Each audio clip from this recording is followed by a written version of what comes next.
Come in. Welcome. Welcome to Mystery Theater. I'm Hyman Brown, and I invite you to join me as we journey through a forbidding landscape. There is that moment, that imperceptible, unmarked, uncertain moment, when we pass from day to night, from life to death. And try as we may, we can never isolate that moment. We can never grasp it, hold it, keep it. And somewhere during that moment, only the length of a shortest fraction of a second, the living is separated from the dead. And yet, it might just as well be as long as all eternity. Who are you? You know who I am. I'm Bert. You can't be. Don't fight it. But Bert is dead. That's right. I'm dead. Then how can you be standing here talking to me? I don't know. I'm here, that's all. What do you want? I want my wife. She's my wife. But first, she had taken a vow to be mine. I know that vow. It says, till death do us part. You're dead. You're parted. I've come for her. I won't let you take her. How can you stop me? I'll kill you. How can you kill me? I'm dead.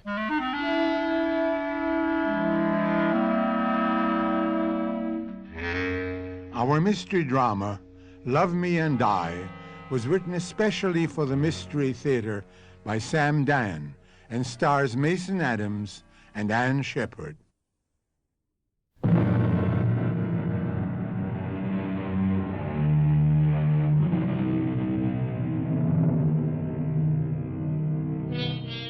The most important decisions of our lives are usually not based upon careful, reasoned study or even on common sense. No, our most vital decisions are often arrived at suddenly, irrationally.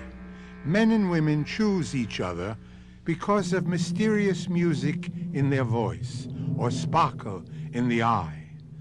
You remember the saying, had the nose of the beautiful Helen of Troy sloped outward instead of inward, there never would have been a Trojan War. So, Stephen Barrow wanted Emily Phillips for the same reason. For the same reason Paris wanted Helen. She was the most beautiful woman he ever saw. These things never change.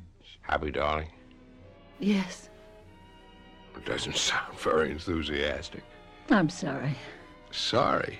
What a word to use on a wedding night. What I mean, I'm so afraid. Afraid? Afraid of what? I'm so afraid this is all a dream. Oh, no, dear, it's real enough. Oh, Steve, I want to be happy, darling. And you will be, Emily. You and I, we are going to be the two happiest people in all the world. Do you mean that, Steve? Of course I mean it. Now, what's troubling you? Bert. Say it. What? I'm thinking of Bert. I shouldn't be, I know, but I was married to Bert once. Yes, dear, you were. You were. Bert is dead. He's gone. Forgotten. Will you listen to me? What kind of talk is this on our honeymoon? Steve, you really are so wonderful. Of course I am. And you'll just have to put up with me sometimes when I get into these moods. Now, you're not going to have time for moods. We spend the night here at the motel. Tomorrow, the plane for New York. 3 days in the big town, and then we fly to London. Is it true? Are we really going? Why do you keep asking if these things are true? Because I find it so hard to believe that good things are going to happen to me at last. Only good things from now on. Oh, I love you. I love you so much. Let me tell you why you're going to have a deliriously happy married life. Why? Because you're one woman in a million. Oh. You're not actually of this world. Oh, come on, that isn't true. You're so, what is the word? You're so ethereal. Yeah, that's probably the word. And you're so fragile, just like the delicate and beautiful things that you write poetry about. When's the last time I told you you were wonderful? Oh, about 45 seconds ago. Oh, darling. I feel now that I can write again. I know I can write again. Hey, where are you going? I want to look out the window. It's as if I just saw the moon and the stars for the very first time. Well, now. Let me tell you something, dearest. Every time you see the moon, the stars, the sun, the sky, it should be as if it were for the first time. Each time there should always be the thrill of discovery. This feeling is how I know I can write again. That's great. It's gone. All the misery, the suffering, everything I knew with Bert. His cruelty, his violence, buried with him. He'll never be able to hurt me again. No, Emily, he's gone. Finally. I'm free. What's wrong, Emily? What is it? Steve, look out the window. At what? There, near the swimming pool. All right, I'm looking. There. There's a man. Where? There, that man standing there. Darling, there isn't anyone standing. He's looking up this way. I don't see anyone. He's looking up at our window. Oh, it has to be your imagination. No, Steve. There's a man. No, darling, it's just a shadow cast by the edge. What? See? He's moving his hand. I tell you, there's no one there. He's beckoning for me to come. Darling, it's only your imagination. Now, come away from the window. I can't move. Emily, there's no one out there. There's no one at all. Come with me, and I'll prove it. No. I won't go to him. He'll take me away. Emily, darling, get hold of yourself. Oh, look at him. He's so much bigger than you are. Where are you going? Don't take your arms away. I only want to pick up the telephone. Why? I have to prove something to you, darling. Nobody's there. Oh, Steve. Hello, desk. Yeah, look, this is Mr. Barrow in room 118. Listen, the swimming pool and the patio area, it has floodlights, those big lights. Steve, he's coming closer. Yeah, could you turn them on, please? No, I know what time it is. This is an emergency. Look, just don't ask questions. Do it, please. Emily, look, the lights. Thanks very much. You see that? It's light all around the patio and the pool. Now, where is that man? The man that you thought you saw? Where? It's all lit up. It's as bright as day. There's nobody there. It's deserted, isn't it? Yes. So, it was all just your imagination. But I saw him. It was like I said, a shadow, and then the lights came on, and it disappeared. Yes. He disappeared. But just before he did, I saw his face. It was Bert. It couldn't be. Darling, I saw him. Darling, Bert is dead. I saw him. It was Bert. With that wide-brimmed floppy hat of his, the khaki trench coat, the boots. Emily. Cowboy boots. And you didn't see him? No, dear. How could you miss him? You're going to see Dr. Rossman. Oh, what good will he do? Look, if it was your imagination, then we have a problem. But if Bert was actually there, then Rossman may have a problem. After all, it was Dr. Rossman who pronounced him dead.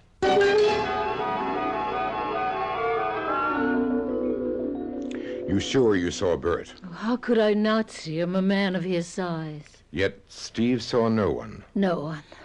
And then, when the pool and patio were flooded with light, suddenly he disappeared? But in that instant you saw his face? And it was Bert. No, it wasn't. Because Bert is in his grave. But I tell you, I saw him. Emily, you have a guilty conscience about Bert. Guilty? Why? Because he's dead, and you're alive. But I told you how he treated me. Yes, but you keep thinking. Perhaps it was your fault. Perhaps if you'd been more patient, more understanding. Yes, perhaps. And now, once again, you are married. And on your wedding night, you fear that Bert still feels that he's the bridegroom. And that's why he beckons you to come to him. Doctor, what can I do? Place your trust in Steve. Oh, I do trust Your him. full trust. Don't be afraid that this marriage will also fail. Steve loves you. He wants to protect you. Do you believe it? Yes, I believe it. If you really believe it, you don't have to be afraid of Bert anymore. I'm not afraid. I'm no longer afraid of Bert. Go on your honeymoon, be happy with Steve, and you'll never see Bert again.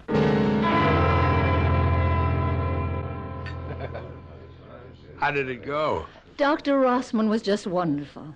Really? I suppose it's because he told me all the things I already knew myself. But deep down... Such as? Oh, it's all mixed up, but I think I understand it. Darling, let's order lunch. If you can dismiss it that easily, great. I was silly last night. Yeah. You were also very scared. Well, it was real enough, but it was an illusion. And now we both must forget it ever happened. I've already forgotten. Did you cancel the flight to New York? No, not yet. Let's not waste time here. We can eat at the airport. You mean you feel well enough to go on the trip? It's over. All the fear, all the worry. Our bags are packed. We just have to check out. New York, London, Paris, Rome, here we come. You folks checking out? I hope you found the service satisfactory. Oh, everything was fine. Just great. We aim to please. What did you say the name was again? Barrow. Mr. and Mrs. Stephen Barrow. Oh, yeah. That'd be under the B's. Here we are. Oh, I got something for you. Should be mighty glad to see it. What is it? Well, you found it for you. Yes, sir, we did. You found what? Ain't you the party that called desk middle of the night and wanted the lights turned up around the pool? Yeah, but, We what? turned them on. Uh-huh. Because we figured you must have lost something out there and wanted to find it, right?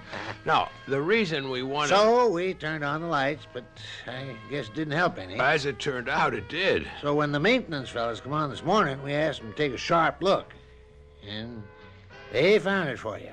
Found what? It's cufflink. By what cufflink? Well, you're a cufflink. No wonder you were so concerned. It's made out of solid gold. That's not my cufflink. Right there, plain as day, is your initial, Mr. Barrow. That big, bold Well, B. there must be some mistake. Well, how could there be a mistake? Steve, let me see the cufflink. Emily, it isn't mine. Steve, let me see... Oh. This Emily, what's wrong? This belonged... It was Bert's cufflink. I gave it to Bert for a wedding present. Steve, he was here. Bert was here.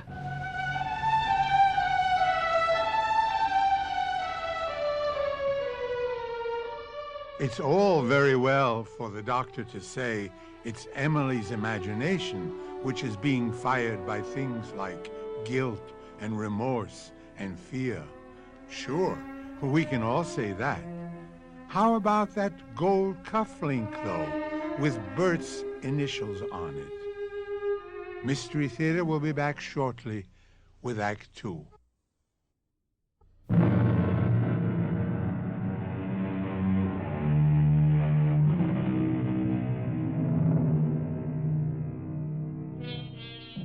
From a philosophical point of view, one may express many attitudes towards death.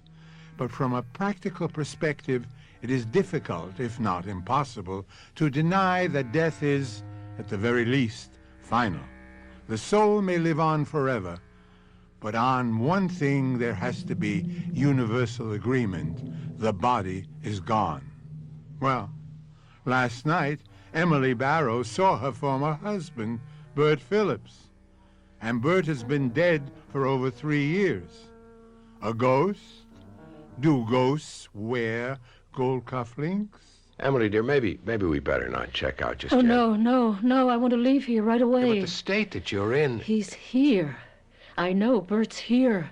We've got to leave. Yeah, yes, dear, of course. Now, let's just sit down for a minute, quietly. That's it. Relax. Let's be calm. You say that this is Bert's cufflink? How can you be sure? Steve, I know.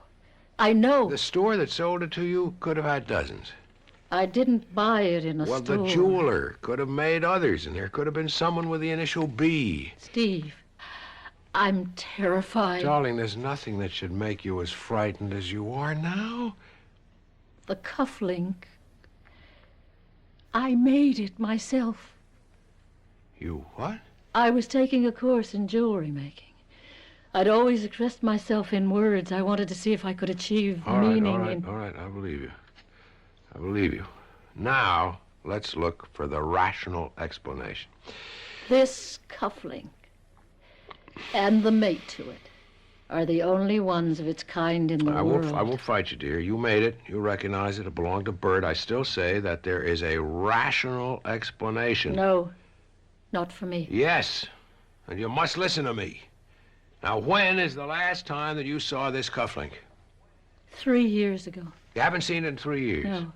So, what we must assume is that there was a burglary. The links were stolen. No. The thief may have sold them, and by a coincidence, the new owner had stopped at this very hotel. No, Steve. I remember you told me that your apartment had been broken into a few years ago. Now, why wouldn't the thief have taken the cufflinks? Because they weren't in the apartment. Where were they?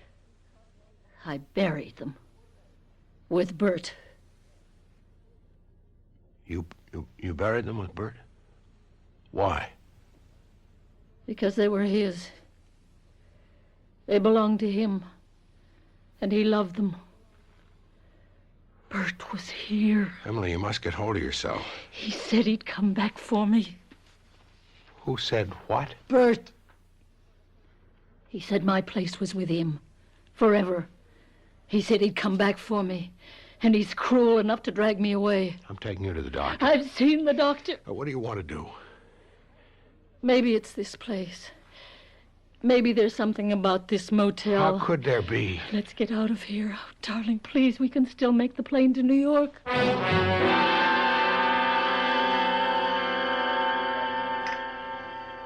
How much time do we have? Plenty of time to finish your coffee.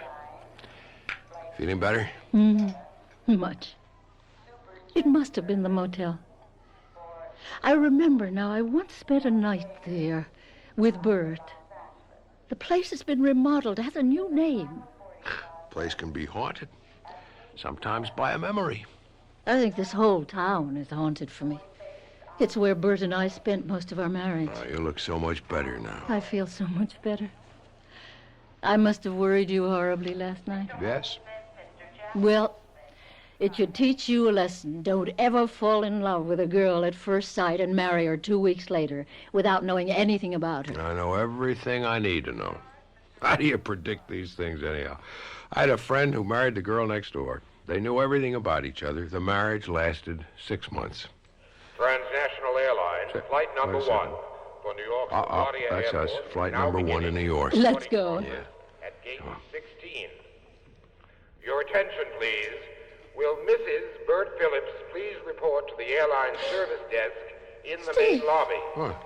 Mrs. Bert Phillips. Mrs. Bert Phillips. That's me. No, you are not Mrs. Bert Phillips. You are Mrs. Steve Barrow. That's how he would page me. He's here. No, darling. You said you'd believe me. And I do, but there can be another Mrs. Bert Phillips. He's paging me. Darling, look, if you claim to see him, that's one thing, and I'll cross that bridge with you when we get there. But you simply can't jump at every sound. Now, wait here a minute. But... No, but nothing. Here, at this phone booth. Why? Why are we... Now, I want to help you. Emily, pick up that directory. Come on. All right. Open it. All right, find the name Phillips. Phillips. All right, now, under B. Look. He wasn't the only Bert Phillips. See, there are 3 Bert Phillipses, 2 Bertrams, and 6 B. Phillips. Yes. Some of them could be Berts also. See what I mean? I think so. Now, come on, we'll miss that plane. Okay. Mrs. Bert Phillips, please report to the service desk in the Steve. main lobby. That is not you. 2 hours from now, we'll be in New York. Things will be different. All right, here we are. Gate 6. Guess we'll have to stand online and have our tickets checked. Why don't you sit down? I'll take care of it. Steve. What is it? Over there. By the gate. A very tall man. Where? See? No, I don't see. There, Steve. He's pointing to me. He's motioning me to come to him. Emily. Just the way he did last night. Emily. I won't go. Emily. I've got to get away from him. Emily, come back. No. Emily. No. Emily, He's coming stop. after us. Faster. Emily. Just... Stop for a minute. No, he'll take me away. I won't let him. You can't stop Now, him. look out for the door. No, Emily, look out. Emily, where are we going? Taxi! Taxi! Get in quickly. Hurry. Slam the door. Driver, get away from here. As fast as you can, please.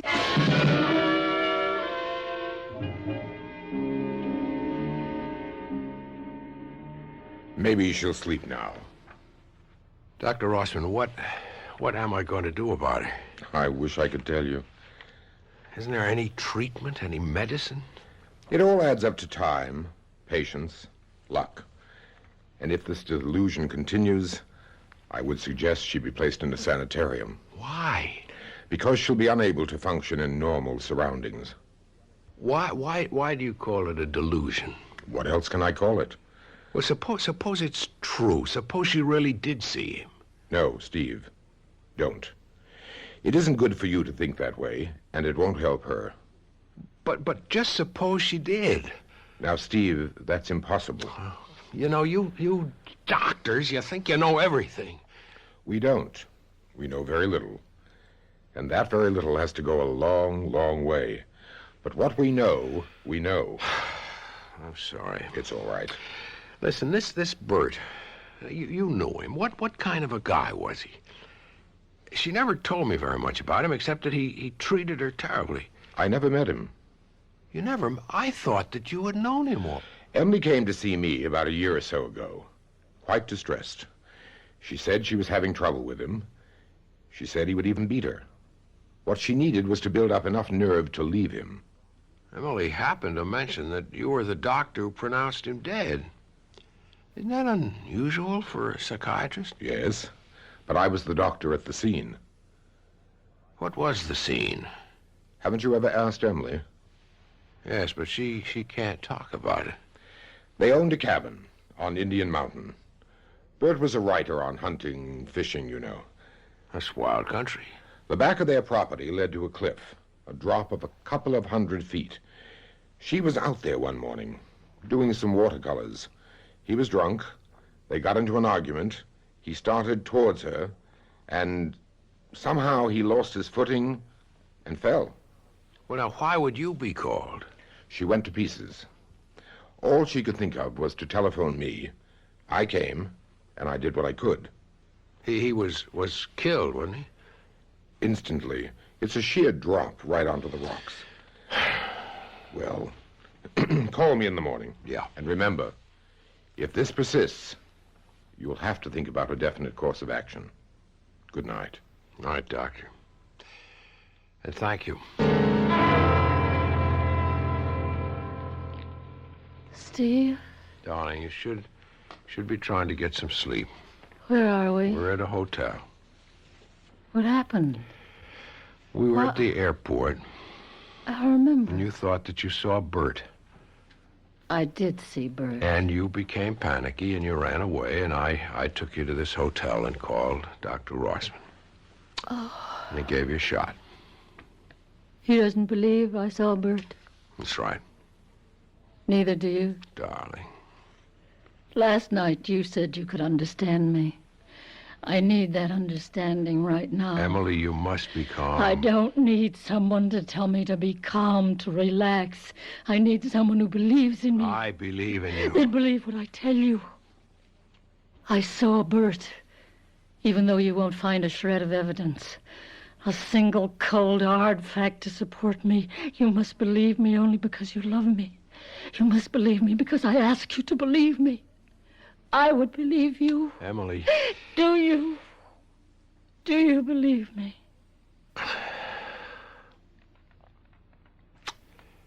Yes, darling. Oh. Yes, I believe you. Suddenly I feel so sleepy. It's as if a great weight had just been lifted off my shoulders. As if I'd been awakened from some terrible nightmares. I'm not afraid to go back to sleep, Steve. It's been such a hectic day for you, too. Won't you get to bed? Yeah. I just want to sit here for a minute. Very tired. I'm almost too tired to get up. Let me open the window. Don't stay up too late. I won't. I won't. Emily, there's one thing that bothers me. Emily? Well, never mind. We can talk about that in the morning. What? Who is it? Who is it? Just a minute. Ned? Good evening, Steve. Who are you? You know who I am. I'm Bert.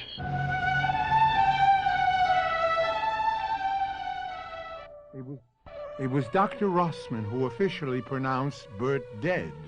So what's this? The good doctor has an entire array of medical and scientific fact to confirm his findings. Stephen Barrow has only the testimony of his eyes and ears. In the final analysis, you, of course, will have to decide. And I shall present additional evidence for both sides when Mystery Theater returns shortly with Act 3.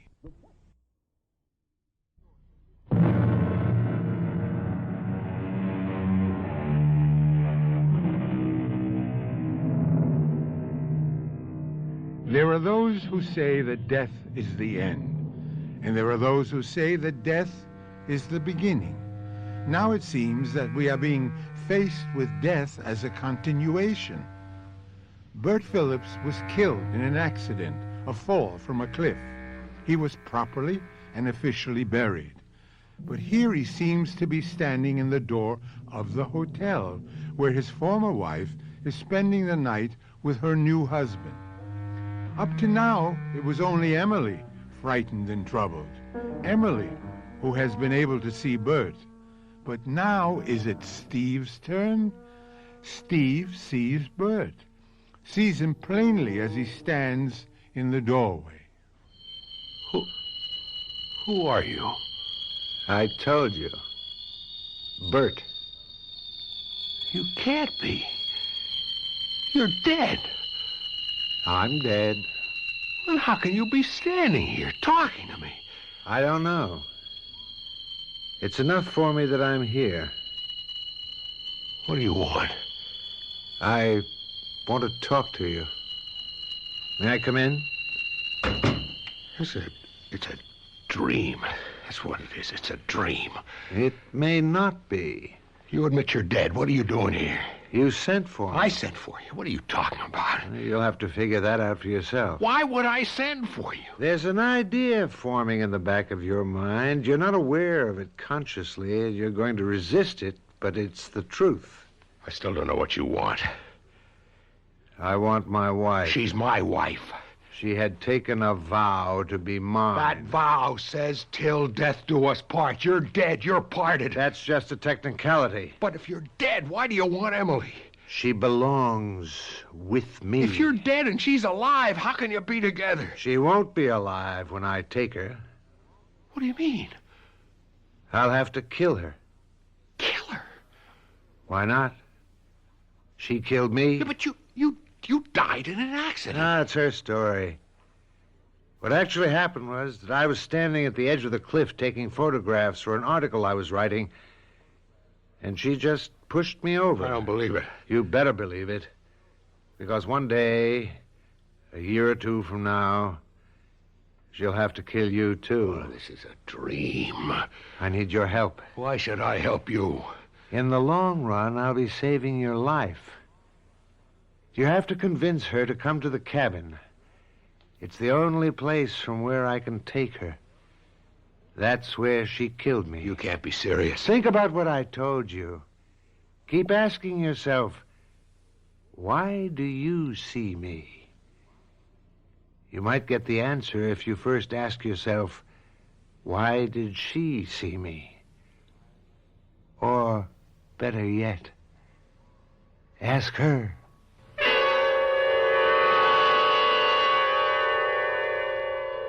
Steve? What? Oh, you poor darling. Did you fall asleep in that chair? I guess I did. I feel so guilty. I had such a wonderful, refreshing sleep. So deep, so restful. Did I dream? What are you muttering about? You said that Bert always wore a big floppy hat and a trench coat and cowboy boots. Oh, darling, the absolutely last person in this whole world I want to talk about is Bert. Yeah. Listen. Bert Phillips, as far as I'm concerned, has never existed. Emily, tell me something. Why do you think... Yes, dear? Nothing. Well, I don't know about you, but I'm starved. Darling, are you all right? Sure. I just had a crazy dream, that's all.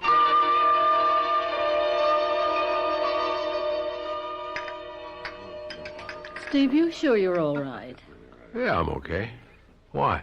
You haven't touched a thing. Oh, I never eat much breakfast. Important thing is that you feel okay. Mm-hmm. Sometimes you have this terrible confusion, and then suddenly it's gone. Why it came, you'll never know. How it went, you'll never find out. It's as if someone magically took it away. But it's gone, and that's all that matters. And now, darling, are we ready to resume our honeymoon? Sure. But we'll have to make some new reservations.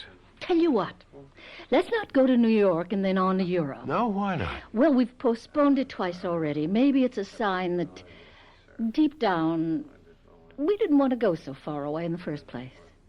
How about Mexico City? Just a few hours away and we can...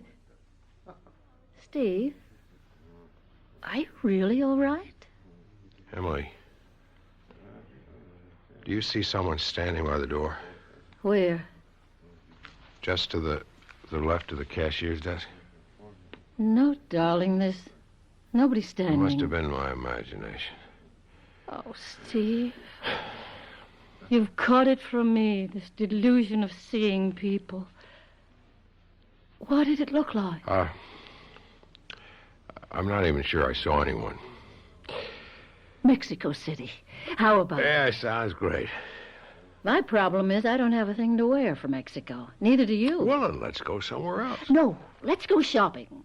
I'll meet you back here at the hotel for dinner, and we can make reservations for the morning. Are you sure that you're up to going by yourself?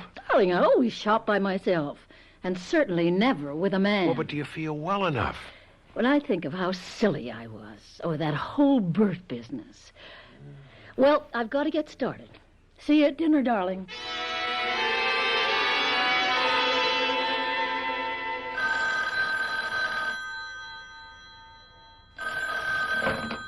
Hello? Darling, I hope you did some shopping, too. Yeah, I picked up a few things. I'm spending a lot of money. Well, that's all right. What are you doing? I thought I'd take a nap. That's good, darling. You do that. I'll see you in a little while. Bye. Why didn't I ask her? Why? Why? You left your door open. Bad. You should keep the door locked these days. What do you want? You didn't ask her. Ask her what? You know what. Were you at the cashier's desk in the coffee shop at breakfast time? You know I was. This is a dream.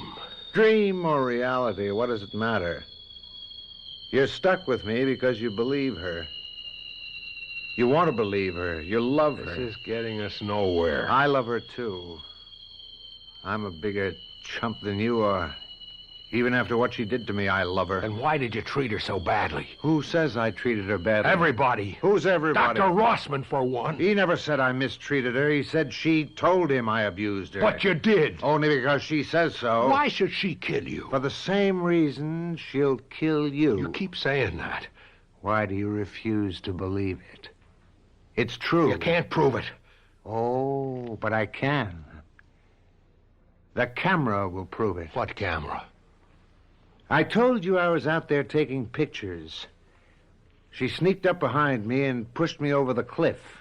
Her story, she was painting pictures and I was drunk, started beating her, and somehow lost my balance. Why shouldn't I believe her? Because she lied. She made her way down the mountain to where I was lying dead, poured liquor all over me. But she'd forgotten about the camera. The camera? The camera. I was so intent on taking my pictures, that's why I didn't hear her. But the camera went over the cliff with me. It broke against the rocks. It came to rest, finally, behind some bushes. I believe Emily. Oh, in your place I would, too. But the camera, all smashed up, has been lying there 3 years now, in snow, in mud, summer and winter. It's still there. Or what's left of it is still there. Not 20 feet from where I landed. I said I don't believe you. She forgot about it or didn't think about it. In a court of law, that wouldn't prove a thing. That camera could have fallen there at any time. It's not supposed to prove anything in a court of law. It's supposed to prove something to you. What do you want me to do? Bring her to the cabin. To the cliff. I want her. You think I'm crazy?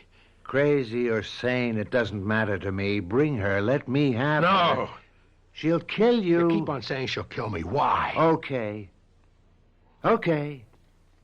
Ask me the question you're afraid to ask her.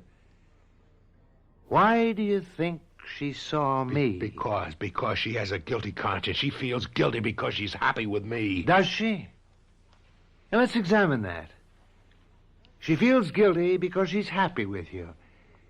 She's so happy with you that on her wedding night, she sees me. Shouldn't that prove something? What could it prove? She's sorry. Not because she killed me, but because she killed me and wound up with you. She loves me. No, she likes you. Why not? You're a nice guy. Most girls like you. But love, that's something else.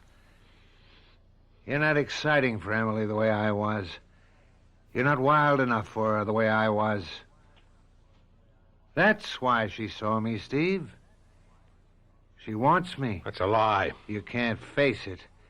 That's why you didn't ask her. Ask her what? Why she saw me on your wedding night. I'll kill you. I'm already dead. Why do you insist she killed you? Because I was wise to her. You'll also get wise to her one day.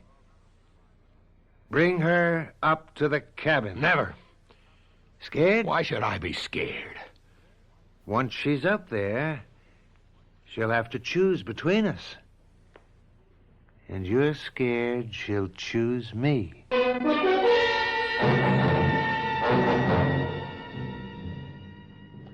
Why do you want to go to the cabin? I have to do something. I don't understand. What is there you'd have to do at the cabin? It concerns Bert. Bert.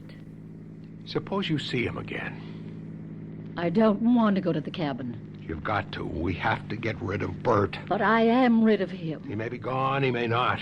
But if you can face that cabin and that cliff, then you will destroy him for good.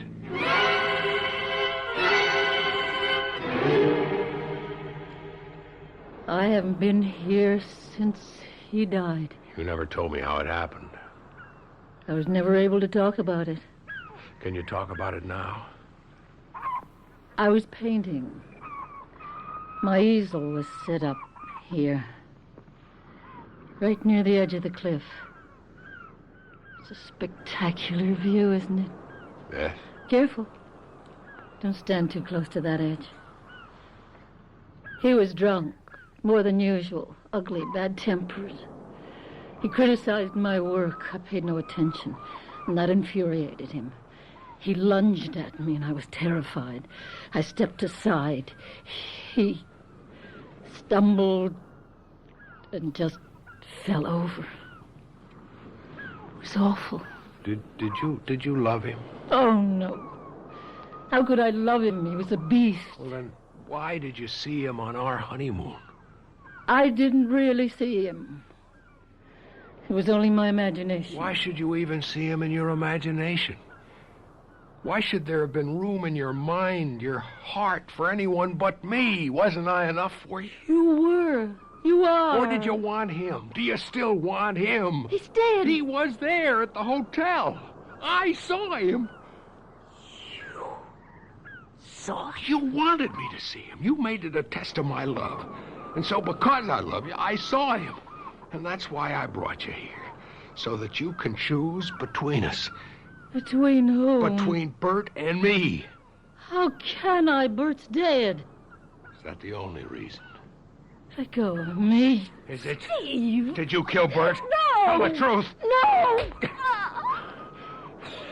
You shot me. Did you kill him? Yes. Why? Because he laughed at me, at my work, at my poetry, at my painting. He said they're a joke. Oh, they're not. They're exquisite. He was right. I'm a phony. Oh, no, you're wonderful. No, I'm not. I'm a phony. I'm not wonderful. Nothing about me is wonderful. Bert was right. He said, you're a phony. A poet who never writes poetry. A painter who never paints a picture. Even the cufflinks. Bert made those cufflinks. He knew what I was. He loved me for what I was, and I loved him. But sometimes I got mad enough to kill him. And one day I did. Oh, Emily, listen. Emily, whatever you've done, I love you. I don't want you. I want Bert. I need a man like Bert. Emily, you can't mean any of this. Emily. Don't come near me. Emily! Don't come near me. You know where Bert is now. He's just on the other side of the ledge. Bert! Emily, it's only a dream. Bert! Emily! I'm coming! Look out, Emily! You'll fall over that ledge! He's calling me! There's no one there! Let go of me! You're crazy! You'll go over the edge! You'll get Yes. killed! Let go. Emily! Bert! Emily! Help me! I can't let you kill yourself! Bert! No, Emily! Make him let go of me! Oh. Emily! Get away from the ledge! Bert! I'm coming to you!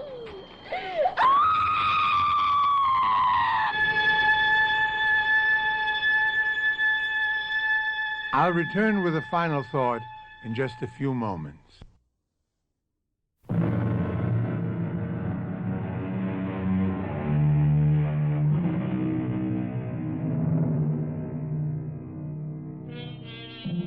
The police listed it as an accident, the second tragic accident to occur on that beautiful but seemingly fatal spot.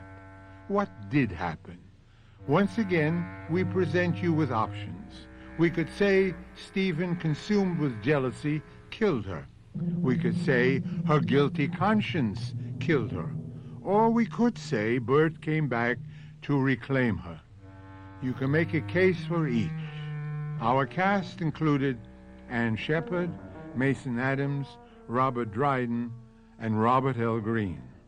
Associate Director, Marlon Swing.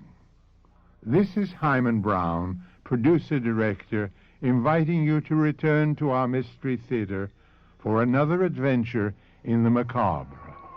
Until next time, then, pleasant dreams.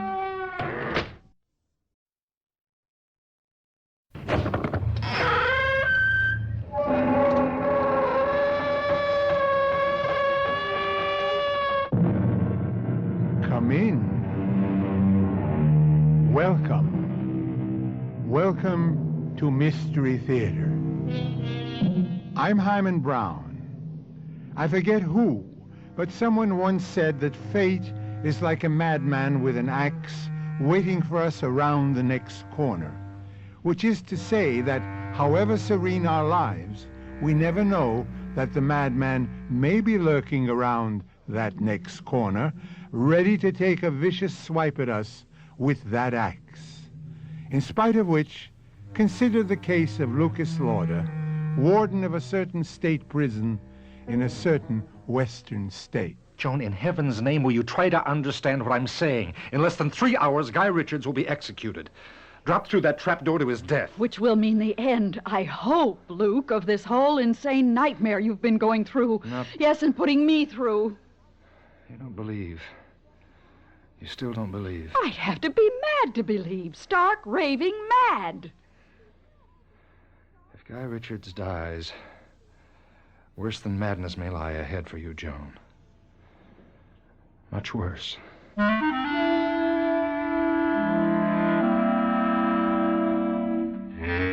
Our mystery drama, The Strange Case of Lucas Lauder, was written especially for the Mystery Theater by George Lothar and stars Robert Lansing.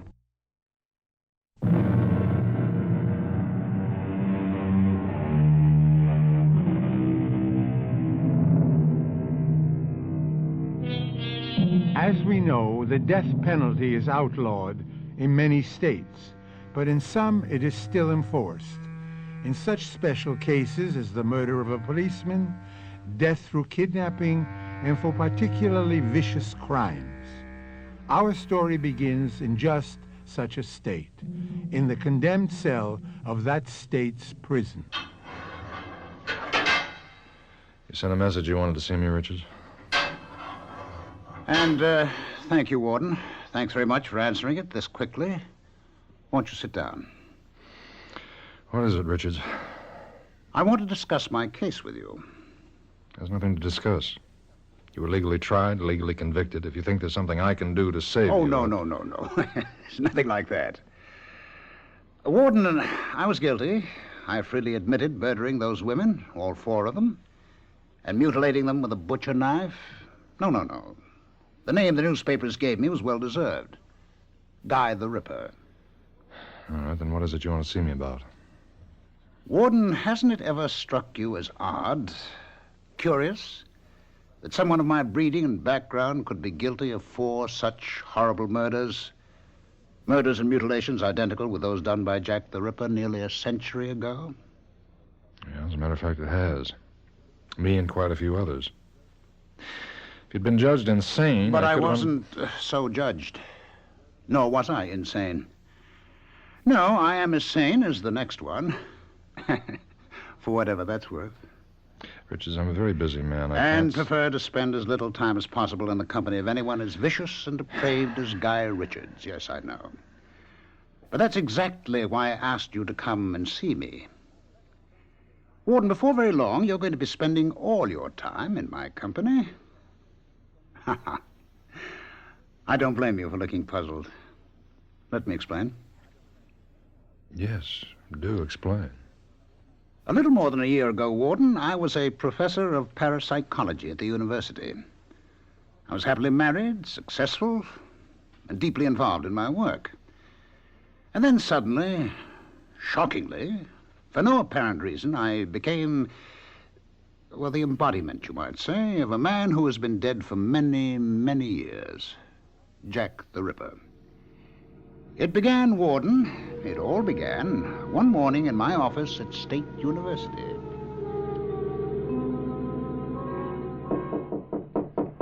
Come in. Well, Eric Nordling. It's good to see you. It's good to be back, Guy. Good to have you back. I can't tell you how much I've missed you this past month. It's like missing my right arm. Oh, nonsense. I'll be frank with you. When you went into the hospital for those tests a month ago, I didn't expect I'd miss you as much at all. Well, why should you? I'm just an assistant professor. Ah, but what an assistant. You remember when you left, you and the class were analyzing those strange, gruesome murders that had taken place? The 3 women? You remember? I remember. Well, I took over for you, and believe me, the class soon let me know that I just wasn't in it with you. They said no one, not even me, could touch you when it came to explaining the murderer's drives and motivations. In fact, they said you understood and explained them so well, they wouldn't be surprised if you were the murderer. Well, what is it, Eric? Eric? Guy, I am the murderer. Well, I can see you're not joking, Eric. I'm not. I also know that you haven't been well. In fact, I'm very sick. Guy, I'm dying. But none of that changes the simple truth that I murdered those women and mutilated them. Guy, I'm Jack the Ripper. No, I'm not crazy. As a professor of parapsychology, you do believe that people can be possessed by the spirits of the dead? I keep an open mind, or try to. Well, I can tell you that possession is a fact. For some time now, I have been possessed by the spirit of Jack the Ripper. Eric, if I didn't know you better, I'd say that you're really possessed of a dose of LSD. But since I... Guy, believe me. What I'm telling you is the truth. Believe me, because you're about to become Jack the Ripper. Eric, you're ill. I can tell from looking at you. You're seriously I ill. am. I'm dying. I told you that. They've given me less than 2 months to live. Oh, Eric. It's terminal. In less than 2 months, I'll be dead. And the day I die, the instant I die, the Ripper's spirit will leave my body and enter yours. You don't believe me, do you? Of course not. Well, then I'll have to prove it. You've taken your penknife out of your pocket, and you're opening the blade. Well, yes, to clean out my pipe. What's so unusual about that? Does your pipe need cleaning? Well, no, but, You acted on impulse. Sudden, inexplicable desire. Desire to hold a knife in your hand. Oh, now, of all the senseless... It isn't senseless. And if you think so, try to put the knife back in your pocket. Well, go ahead. Close the blade. Put the knife back in your pocket. I haven't done what I intended to do, clean out my pipe. Is that what you intended to do? Oh, in heaven's name, Guy, be honest with yourself, is it? No. Now, what do you intend to do with that knife? What do you want to do with it? I want to kill with it. To strike and slash. What is this? What? It's Jack the Ripper. Using your body. You needed proof, and I just gave it to you. I took possession of you for a few moments. But when Eric Nordling dies, I'll become Guy Richards till he dies. And after that... Oh, no, it's madness. You deny you felt an overwhelming urge to strike and slash? No, but there's got to be some explanation. There is. You can pick up your knife and put it away. Or clean your pipe, if you really want to. Well, Warden, those were Eric Nordling's words. Almost his identical words. just before he told me what I'm about to tell you. Mm-hmm. That I'm about to become Jack the Ripper. The day, the instant I die. Yes. If there's anything further you want... Now, wait, don't go. Now, look, Richards, your time is short, and Yours is. And I want to do everything I can to make the next few days easy for you. But when it comes to listening to the kind of story you just told me, I haven't the time. You don't believe it either, huh? Even I didn't. With all my knowledge of the occult, the psychic, I couldn't bring myself to believe in anything so impossible. Seemingly impossible. Nutty is the word. You think I've gone a little, what do they call it here? Stir-crazy? No, you haven't been in long enough for that. I'm not calling it anything. I'm not thinking anything. Look, you wanted to get something off your chest, you got it off. Now, I'll be going. No, please. Richards, I don't listen have time. for just 1 minute more. At 6 a.m, 2 days from now, I'll be hanged for murders every bit as revolting as those of Jack the Ripper. Because I am Jack the Ripper. This body, you see, is the body of Guy Richards, once respected university professor. But the spirit that inhabits this body, well, I am, I assure you, Jack the Ripper. Now, let me assure you, as Eric Nordling assured Guy Richards, at the very instant the rope snaps my neck, on that instant, Warden, you will become Jack the Ripper. If there's anything further I can do... And I'll prove it to you as I made Nordling prove it to Richards. Now, before you go to bed tonight, you will feel that same strong, overpowering urge, need to strike and slash with a knife. Before you go to bed tonight...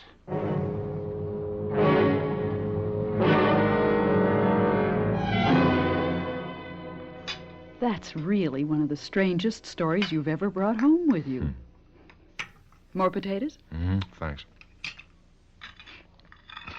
It's funny, though. What? Well, and don't ask me why I did this. I certainly didn't believe a word of Richard's story. Not a word, but I guess curiosity got the better of me. What? Well, I checked at the university.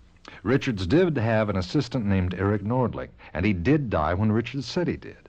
Doesn't mean anything. Well, still, that part of Richard's story was true. Joni, what do you think? What do I think? Well, you're kind of interested in that stuff, yoga and astrology and the psychic and all that. Oh, not really. Yeah, but you do have an interest. And not a serious interest. Still, what do you think? I think I'd like another piece of roast beef. That's what I think. Okay. I'll try not to be so heavy-handed this time. Oh, you weren't heavy-handed. Just slice it a smidgen thinner, that's all. Just a smidgen. Smidgen it is, and easily done with a knife as razor sharp as this. Won't be done at all if you don't stop staring at that knife and cut me a slice. Luke? What? It's nothing. I was just thinking. Thinking what? The way Richards talked this afternoon, you'd have thought I was going to grab at the first chance I got to carve up some likely female. You, for instance. Don't say things like that, Luke, not even jokingly. I'm sorry. But can you imagine anyone like me, for instance, starting to cut a slice of roast beef and then changing my mind and deciding to carve a few slices out of you? No, I can't, and I'd just as soon not. Up from the table like this, and holding the carving knife in my hand, this razor-sharp carving knife, I'd come around the table toward you. Luke, please. And when I got to you, I'd stand over you. I'd look deep into your eyes, and then raise the knife high over my head and plunge it. Luke, what's come over you? If this is a joke, it isn't your kind of joke. It was a joke, Wasn't it?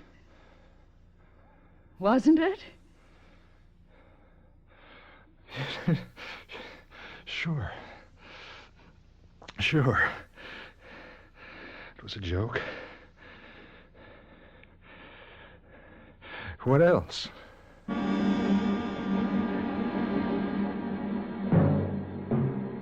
What else indeed? What else could it be? It could be what Warden Lauder knows it was. No joke at all. But for a few moments in time, he was gripped by, driven by, an all but overwhelming urge to strike with that knife, slash with that knife, kill with that knife. Mystery Theater will return in a moment.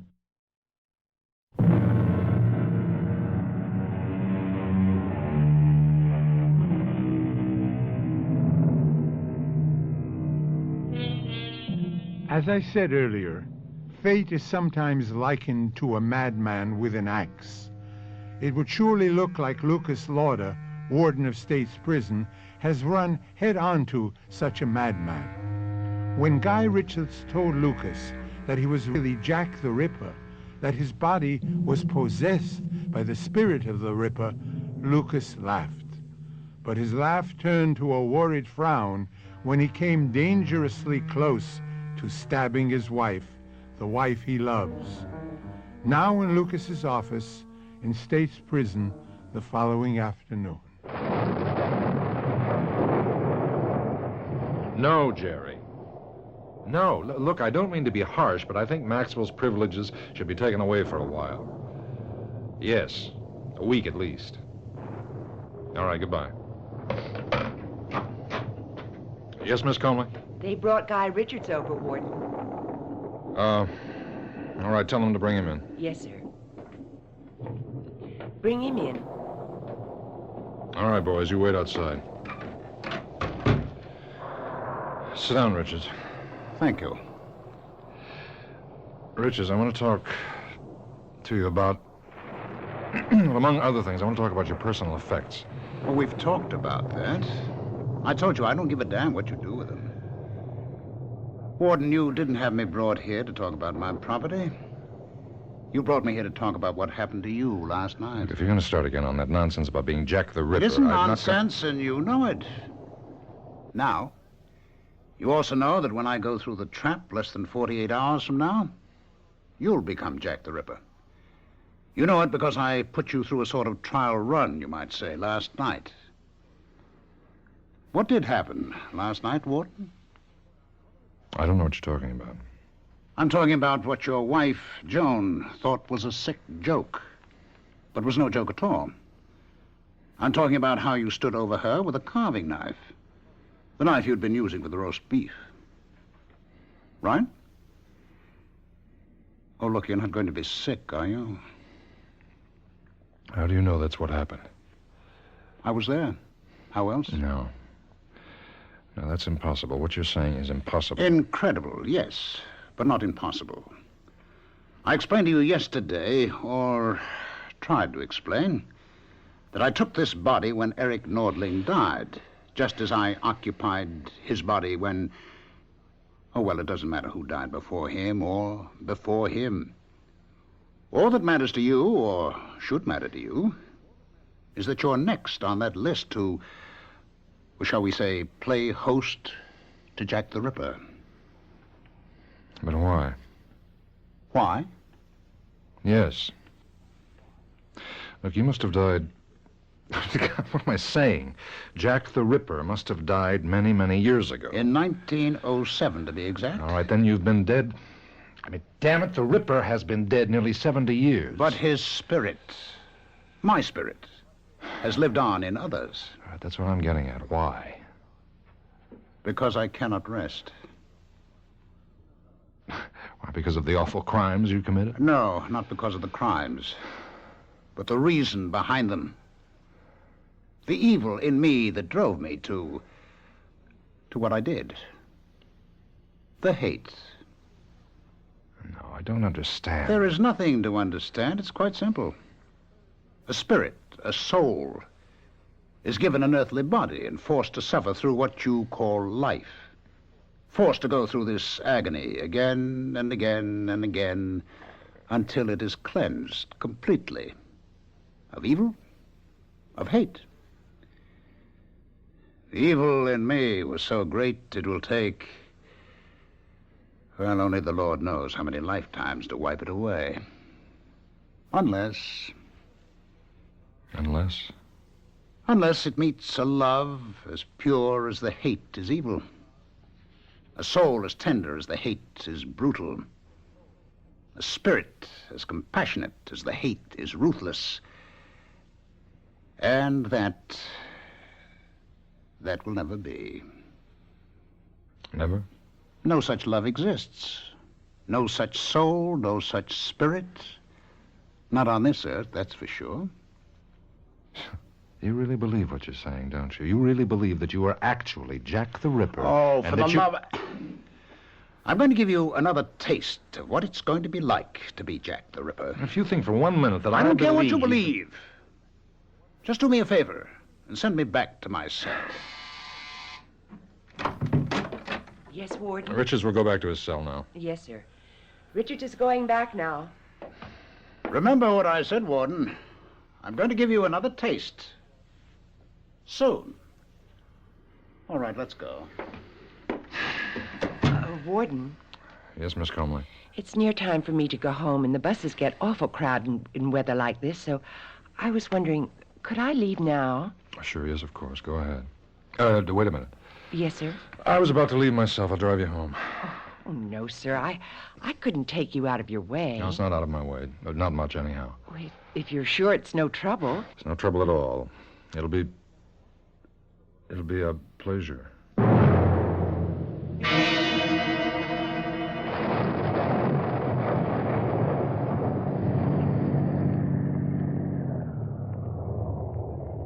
Thanks, Warden. Awfully nice of you. I'll see to your door. Oh, no need for that. No, I insist. There have been a lot of muggings in this neighborhood. Some. So I want to be sure that you get to your apartment safe and sound.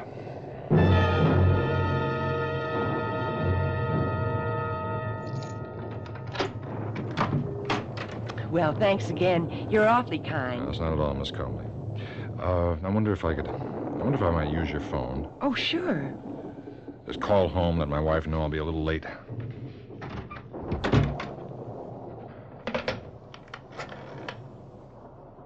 Now, second thought, there's no sense in calling. I won't be that late. Oh, only 5 or 10 minutes. Boy, look at the rain and wind against the window. Chills me to the bone just looking at it. Why, I couldn't give you a drink, could I, sir? No, Miss Comley, I wasn't hinting, you know. Oh, I didn't think you were, but, well, if you would like a drink. Why not? I'd love one. I keep the liquor in the kitchen. It's scotch, isn't it? Just a short one. I won't be a minute. No, I'll come with you, if you don't mind. Oh, of course not. I've never been in your apartment before. I'd like to see how my secretary lives. Oh, not very fancy, I'm afraid. It looks nice. It's comfortable. You live alone? Yes, I tried living with someone else, but it just didn't work out. Here you are. Yeah, thanks. That's good scotch. Glad you like it. Where'd you get those knives? Knives? Yeah, the knife set on the wall. Oh, those are... I don't know. I've had them so long. Why? Oh, I like knives. Good ones, that is. Those look good. Do you mind if I... Wouldn't know. Be my guest. It's beautiful. Beautiful. Feel that edge. You don't often see knives kept in this good condition, this sharp. It's no thanks to me. I just use them, never sharpen them. Razor. Sharp. Fit in the hand perfectly. Those are the most beautiful knives I've seen in over 70 years. Jane.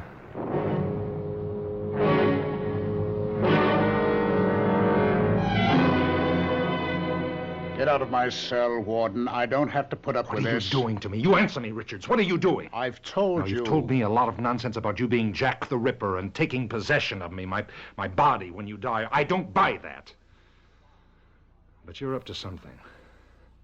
You've done something to me.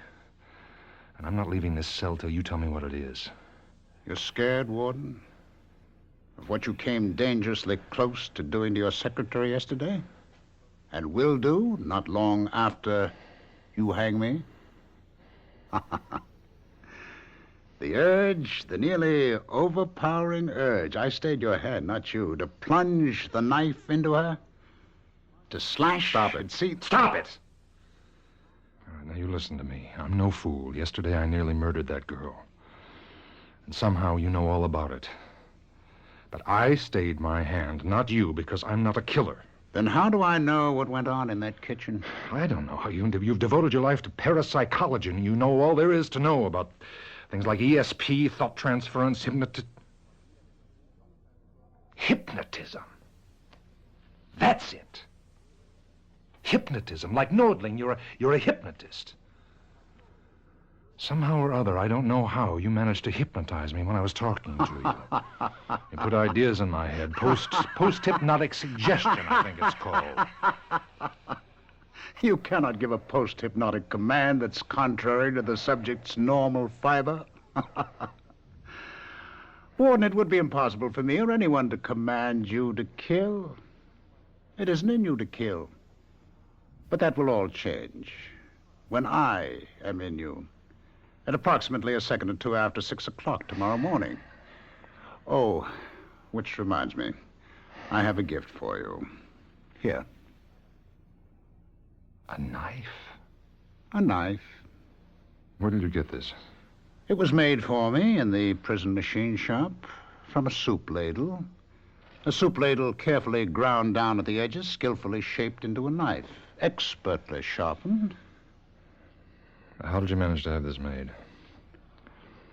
How did you manage to have this made? Calm, Warden. You know your prison as well as I, or you should, and obviously don't. Anything can be done in a prison if you know the ropes. Here, the knife. Take it. Ed. Ed? You take that knife from Richards and get rid of it. See me in my office later and you explain how he got it. Now, wait a minute. Here, give it to me. I'll get rid of it. Not until you've used it. Not till I, the Ripper, have used it. Again, and again, and again. Ed, I don't want to see this man again until his execution tomorrow morning at 6. If he has any last-minute requests, you handle them. If he has any questions, you answer them. If he wants to see me for any reasons, no. Tomorrow morning, Richards, I'll see you then, and not until then. 6 o'clock. On the scaffold, Richards.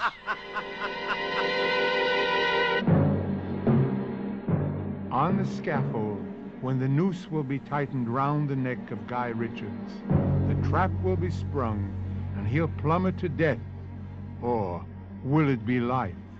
Another life to be lived in the body of Warden Lucas Lauder. Mystery Theater will return shortly.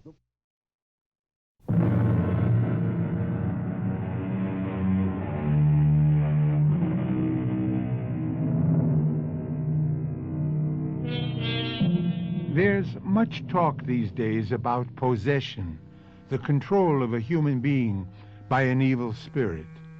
Probably such talk has gone on since man can remember. Intense discussion, even violent debate, as to whether possession is a form of schizophrenia or a malignant spirit which has invaded an earthly body. For Lucas Lauder, Warden of State's Prison, it isn't a subject of idle debate, but a frightening reality. We are now in the bedroom of his home, a short distance from the prison itself.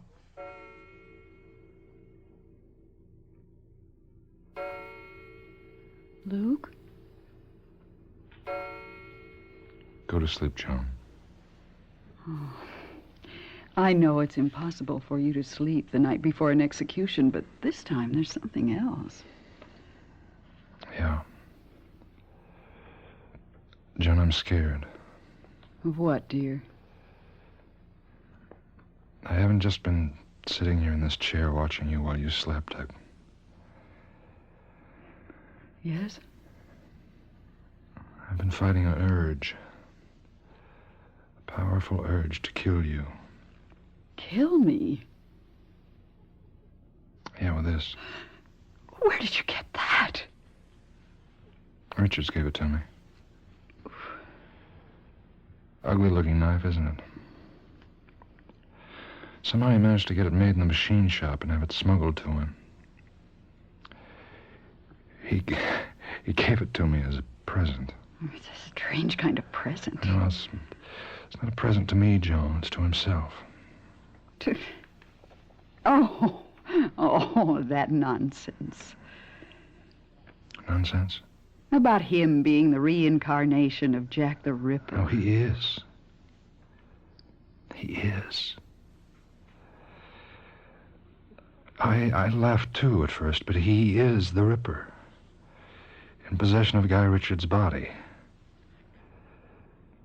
And at 6 this morning, less than 3 hours from now, he'll be in possession of mine. Luke, darling, you can't be serious. You don't really believe that. After what's happened, I'd be a fool if I didn't. What has happened?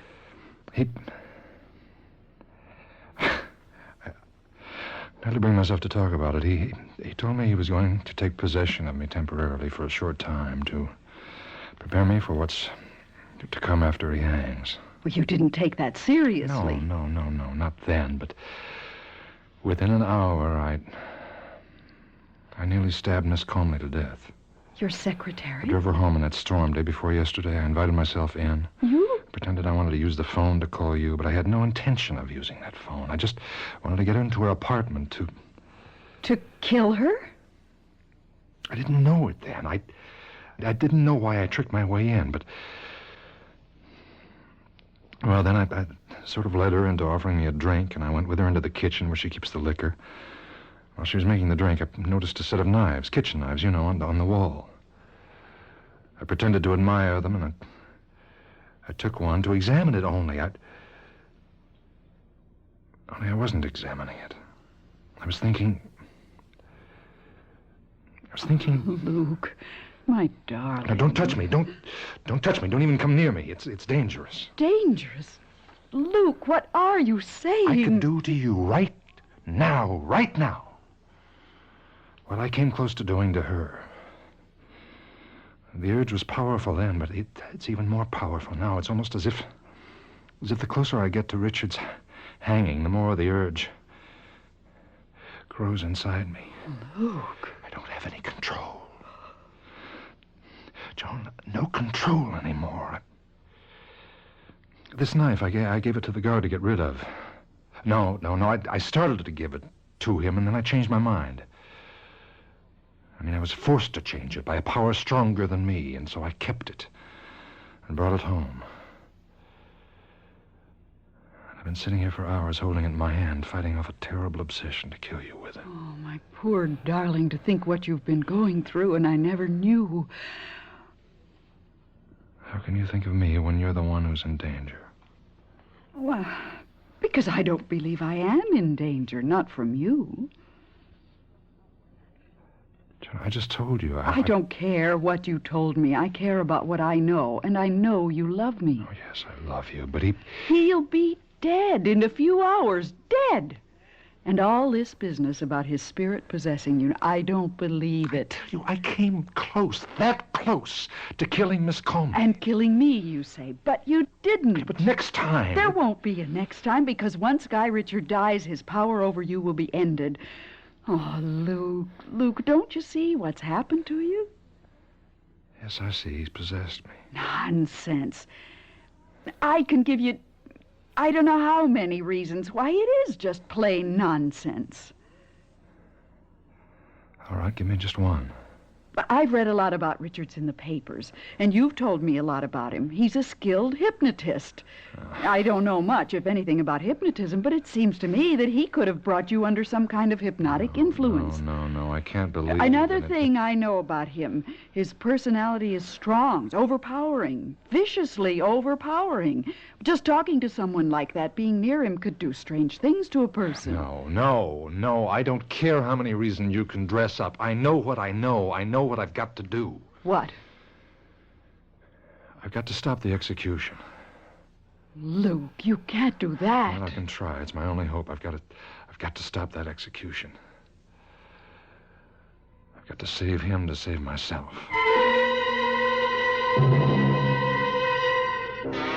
I know it's only 4 a.m, but this is a matter of life or death. You get the district attorney out of bed. I'll wait. Luke, try to pull yourself together. Telephoning the district attorney at this hour? What are you going to say to Hello, him? Mr. McGowan? I'm sorry to wake you at this hour, sir. Thank you, yes. It is urgent. I want to stop the execution of Guy Richards at 6 this morning. On what grounds? I have reason to think he's innocent. No, sir, there's no proof. No real proof, but... Look, McGowan, I want you to call the governor if necessary. McGowan, I beg you, right? Yes, I see. I see. Well, in that case, I'll phone the governor myself. Luke, darling, you can't phone the governor. Operator, this is Warden Lucas Lauder of State's Prison. I want to put through a call, an urgent call to Governor Morris at the state capitol. And hurry, please hurry. Well? He refused. Well, you couldn't expect. No, I didn't. I hoped against hope. I'd better get ready. Richards has less than an hour to go. And so have I.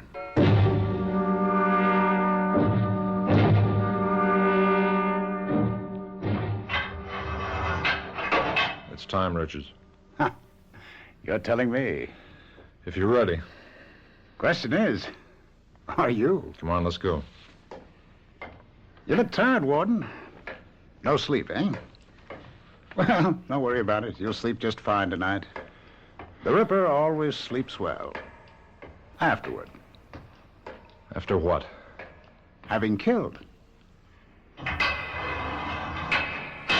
Well, I didn't know there'd be an audience to see the end of Guy Richards. The press. Straight ahead to the scaffold, Richards. You're sweating, Warden. Calm down. Make you feel any better, there's no pain to this. Over in an instant, you know. I've been through it once before. The man whose body I took before Eric Nordling's.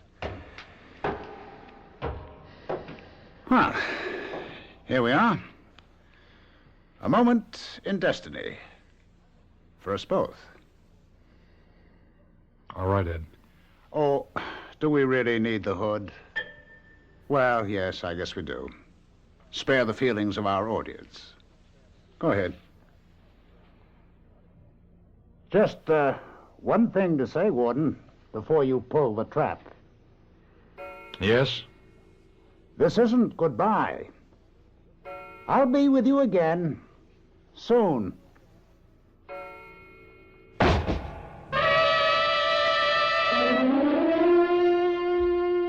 Agreement with Red China.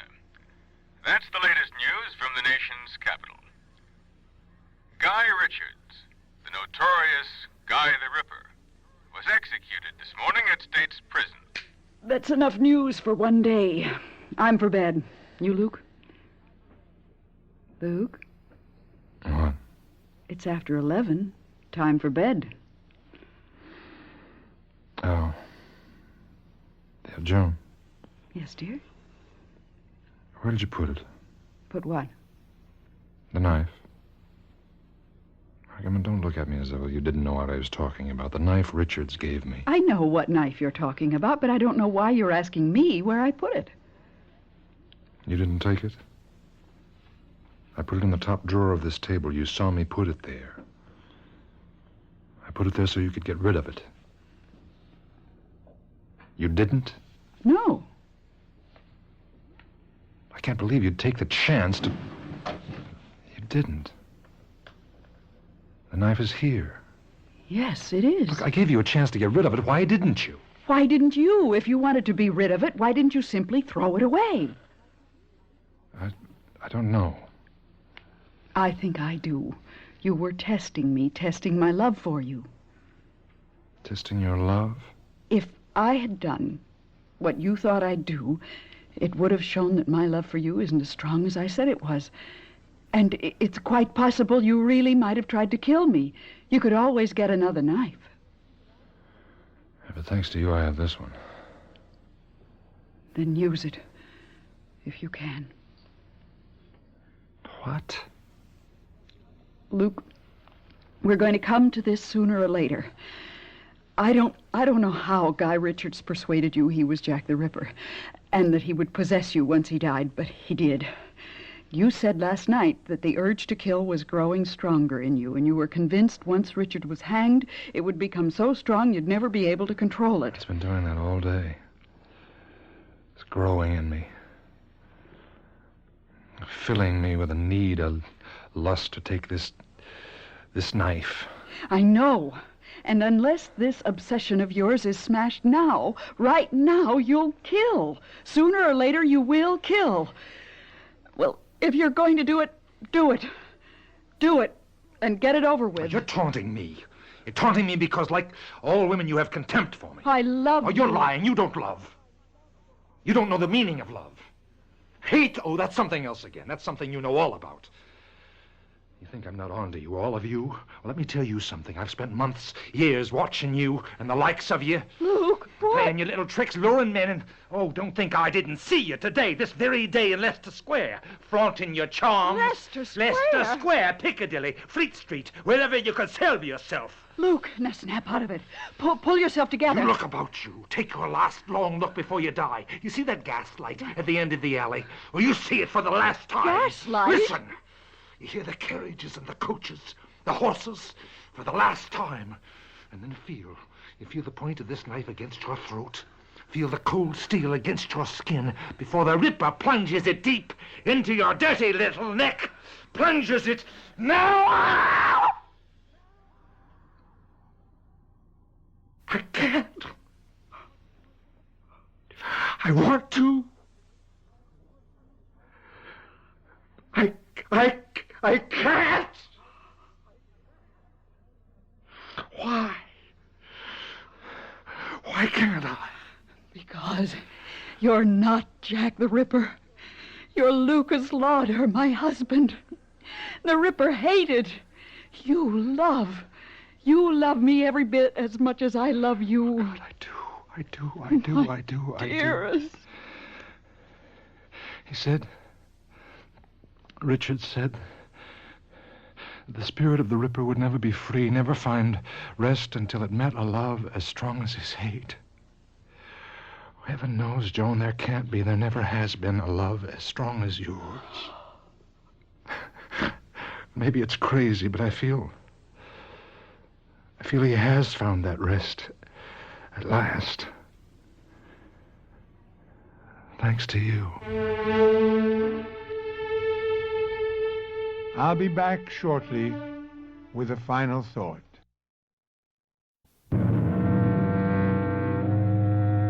Well, if you're puzzled by this strange happening to Lucas Lauder, you've got nothing on me.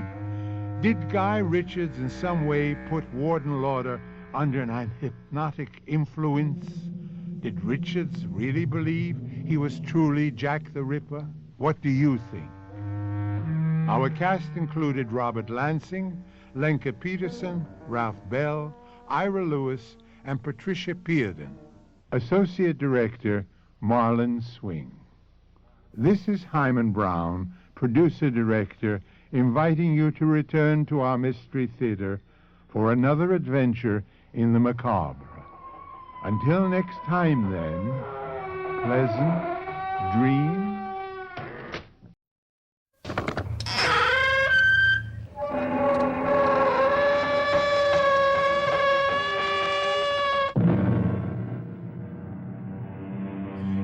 Come in. Welcome. Welcome to Mystery Theater. I am Hyman Brown. In his immortal comedy of manners, William Congreve wrote, "Heaven hath no rage like love to hatred turned, nor hell a fury like a woman scorned." That was over 200 years ago. Have matters changed in the intervening centuries? Judge for yourself in this story, which happens today. Mark. What is it, dear? I thought you were sound asleep. All those pills. Something woke me for the moment. I don't know why. I came alive so suddenly. Some alarm bell in me. Which will never ring. You're not going to be alive. What are you doing with that pillow? Playing Othello to your Desdemona, my love. No, Mark. You can't be serious. It's all just... Yet I'll not shed your blood, nor scar that whiter skin of yours than snow. Yet you must die. Put out the light, and then put out the light. If I can quench thee. No more moving. Still as the grave. My wife. My wife.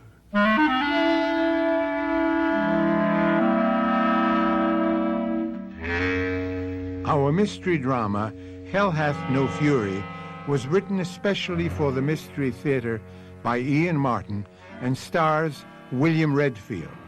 I'll be back shortly with Act One.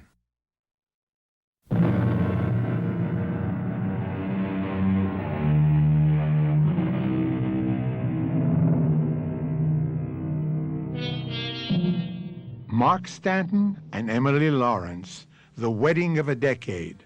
The first, a shining light of the classical theater. The second, a new, fresh, lovely star of the screen who transcended any picture she ever made. A public romance shared avidly by the fans that ranks with Romeo and Juliet, Eloise and Abelard, Desdemona and Othello, and which is destined to end as tragically. But to start a story, one must have a beginning, not an ending.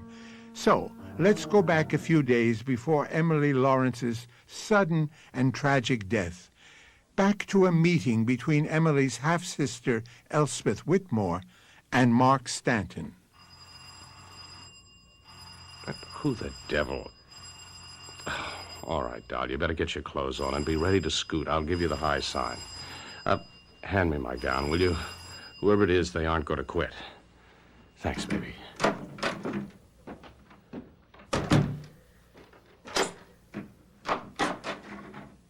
Oh, it's you. Where did you get a key, Elspeth? One of the privileges of the family, even a half-sister. Well, come in.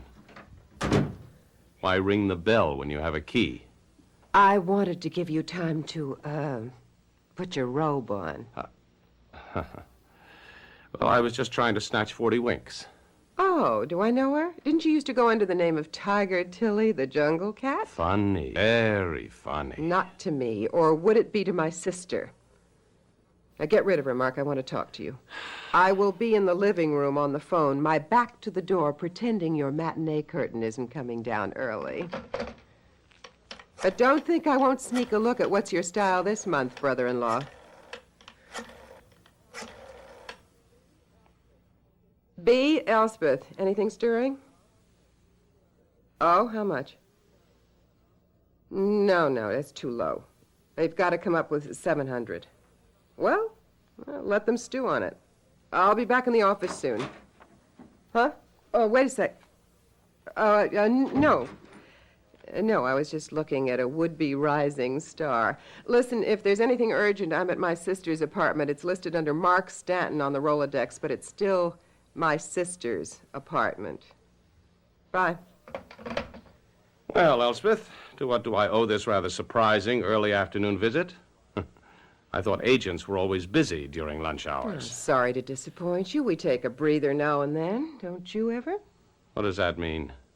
Oh, didn't I surprise you hard at work? Now, look, Eleanor brought me a new treatment she wanted me to see. I'll bet she did. A screen treatment, a script. Okay, Casanova. That's enough banter. Are we alone in this joint now? Oh, don't tell me you want to open old books between us. No, this is a new one. We closed the other when you married my sister. Half-sister. Do you have to rub it in? I'm plain, flat-chested, and no hard hat ever whistled at my legs, but I still have brains. Who needs them when you have Emily's 36, 24, 36, and even the members of the Union League Club look up from the Wall Street Journal when she moves by? Mark, sit down. I'm about to kick your feet from under you. What are you talking about? It's a pity you met me before Emily, isn't it, Mark? And needed me. I beg your pardon. Well, without an agent and one who cared, you were nothing but a stud. If I hadn't nursed and supported you through speech lessons, singing lessons, small parts, and nothing out-of-town Now, theaters... damn you, I may not have had much education, but I always had talent. Oh, I'll grant you that. But you're lazy. And once you met Emily and knew she had all the looks and all the money, it was time to drop me. But don't forget Emily's money comes from being a film star. And I made her that. Let's forget past history. Mark, since I came back from Europe, I've been going over Emily's financial position. But what right have you to I look... happen to be her manager as well as her agent. And I don't like what I see. Emily has never made more in her life. You have never spent more. We have a front to keep up as two reigning stars. Hogwash. You're a successful ham who draws suburban ladies with delusions of culture and dreams of vicarious God knows what to the theater. You make peanuts compared to Emily and spend the kind of money she makes. A temporary loan or two. I have some pictures in the works. Oh, come on, Mark. You couldn't draw flies to a movie theater even in an exploitation film. So, I have talked it over with Emily, and as Harry Truman used to say, the buck stops here. What does that mean? I'm putting Emily on an allowance, enough to take care of her needs. You can handle the apartment and the rest. But no more play money, little boy. And that's only the beginning. The next thing I'm going after is her will, the one that leaves everything to you. If anything should ever happen to my sister, I can think of better causes for her estate to serve than Mark Stanton, the heel of ham.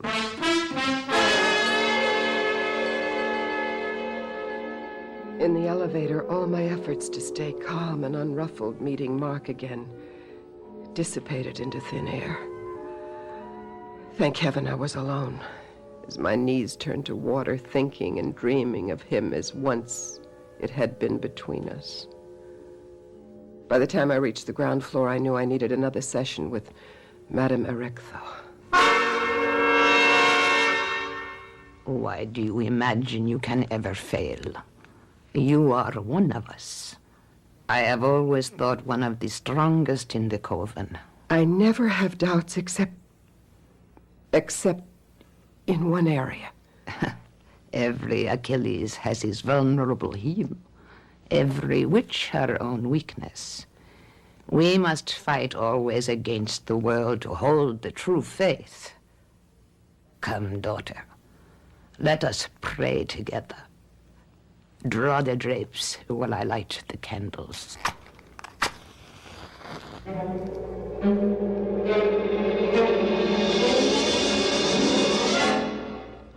Now, step within the magic circle with me. Yes. O great Erectho, mother of us all, who crouch in the black shadow of your wings.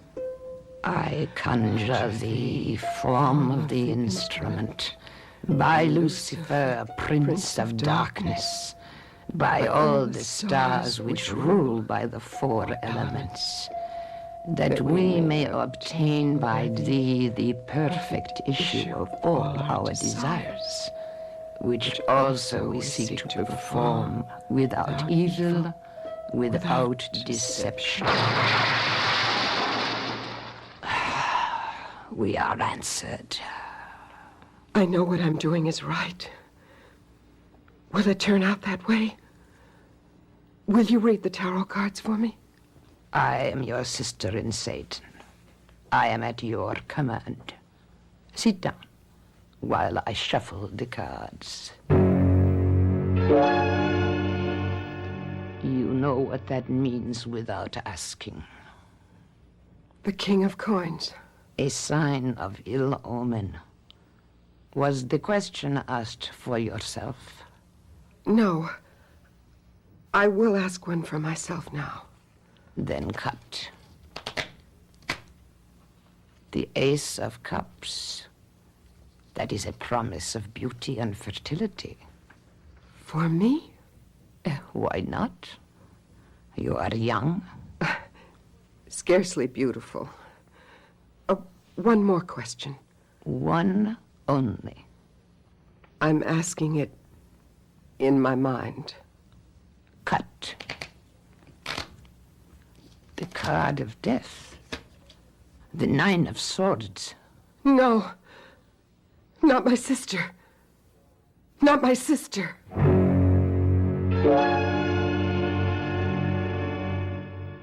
I love you, Emily. I love you, Mark. Oh, now I feel relaxed and hungry. Good, good.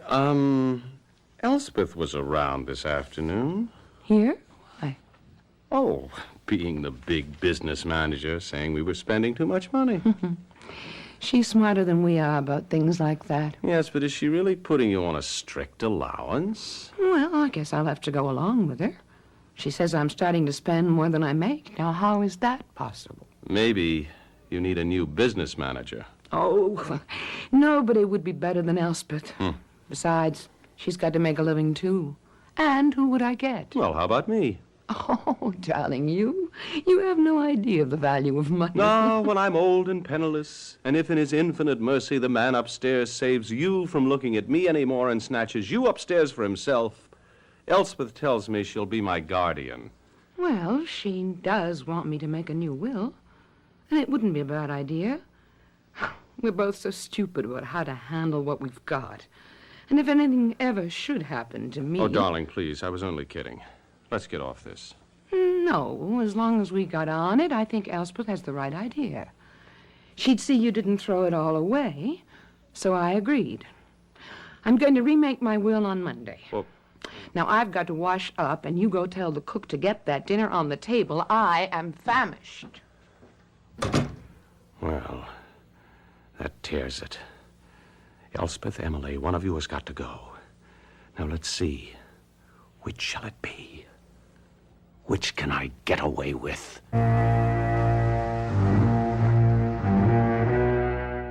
Charming fellow, Mark Stanton. Matinee idol for a limited audience of aging women. His main role, Romeo. Although he has been seen with varying success as Orlando, Bassanio, Lysander, all Shakespearean lovers. Interesting casting when you think of it.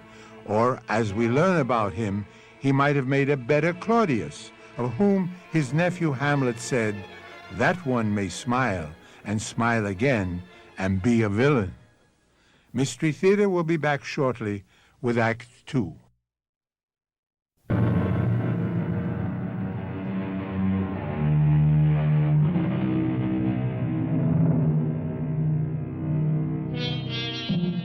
A famous epitaph on a child's grave reads, "It is so soon that I am done for. I wonder what I was begun for." That might apply to this story of Emily Stanton, or at least the plan that is forming in the mind of her husband, Mark.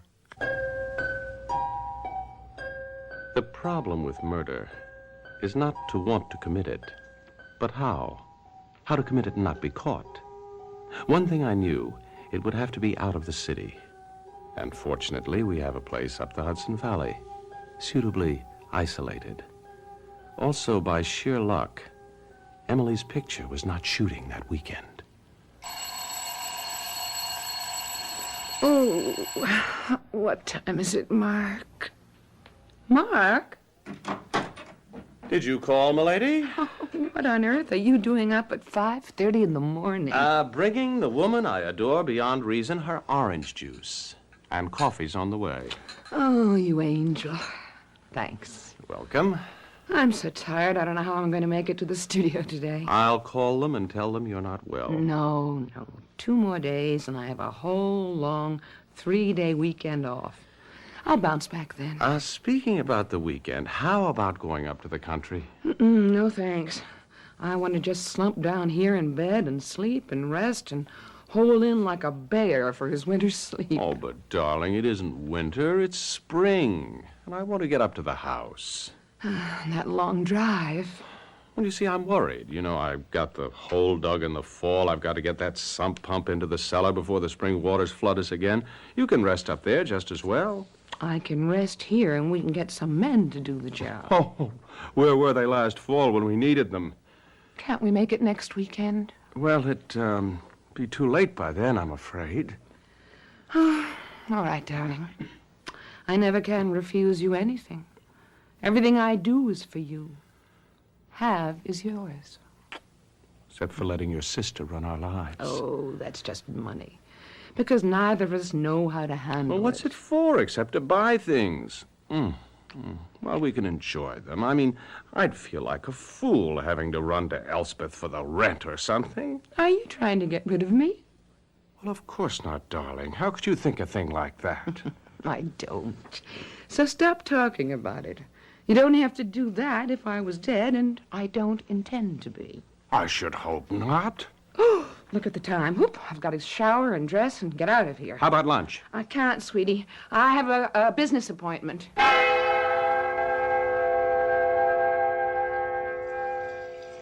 In the shower, a moment or two later, I wondered why I hadn't told Mark my lunch was with Elspeth. Then I decided it was better that I hadn't. And I wished I hadn't agreed to dragging up to the country house. But he's really so beautiful and so sexy and so persuasive, it's awfully hard to refuse Mark anything.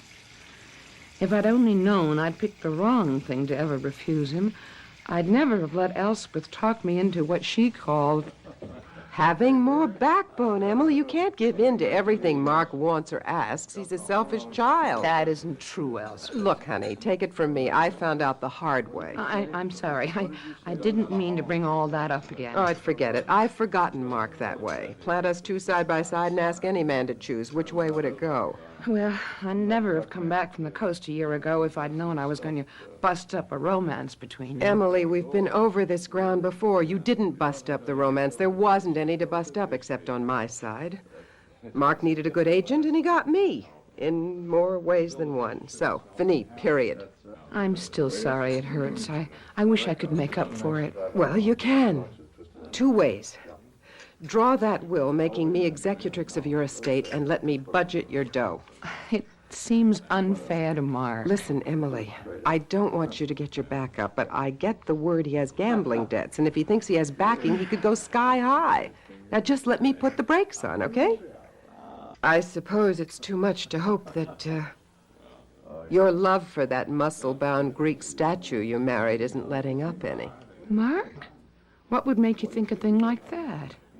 Oh, I don't know, just an irrational hope, I guess.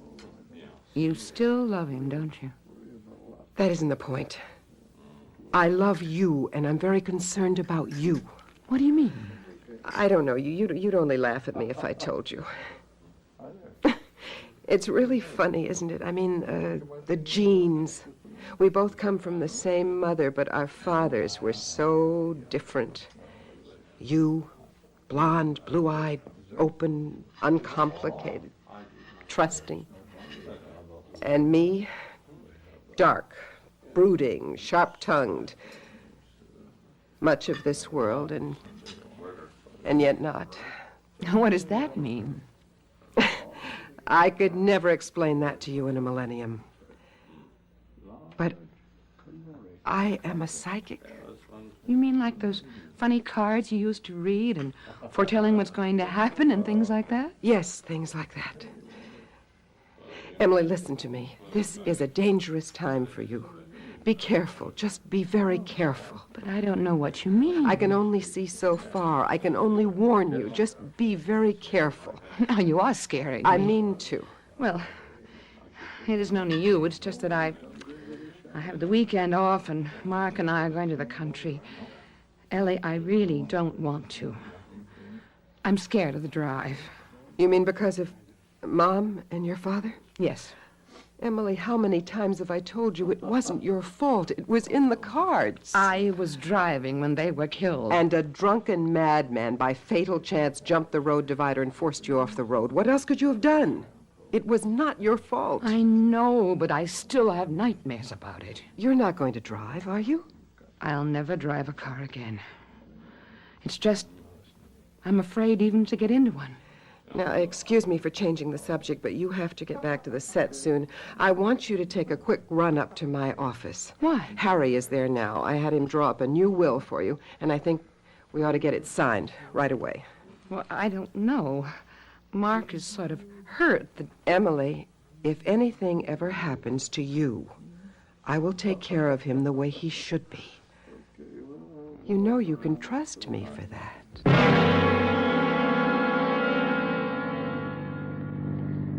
Emily? Yes? Oh, you had your eyes closed. I thought you were asleep. That's not why my eyes were closed. Oh, darling, come on. We've got to put things behind us. I try. It's just... You're in the fast lane. Well, darling, it's late. I want to get us home. Move over. Never travel in this lane. All right. I'm sorry. I'll cut right into the next lane as soon as the car behind me passes. Now, please, sweetheart, I want you to relax. Just forget everything this weekend. Just play possum. Play possum. Would I have the nerve to do it? And beyond that, could I really find the how? As the hum of the car soothed both of us, and Emily appeared really to drop off to sleep, other things came to my mind. That damn cellar. Flooding every spring when the surface water unfroze and coming down the hill defeated every trick we'd tried to keep it out.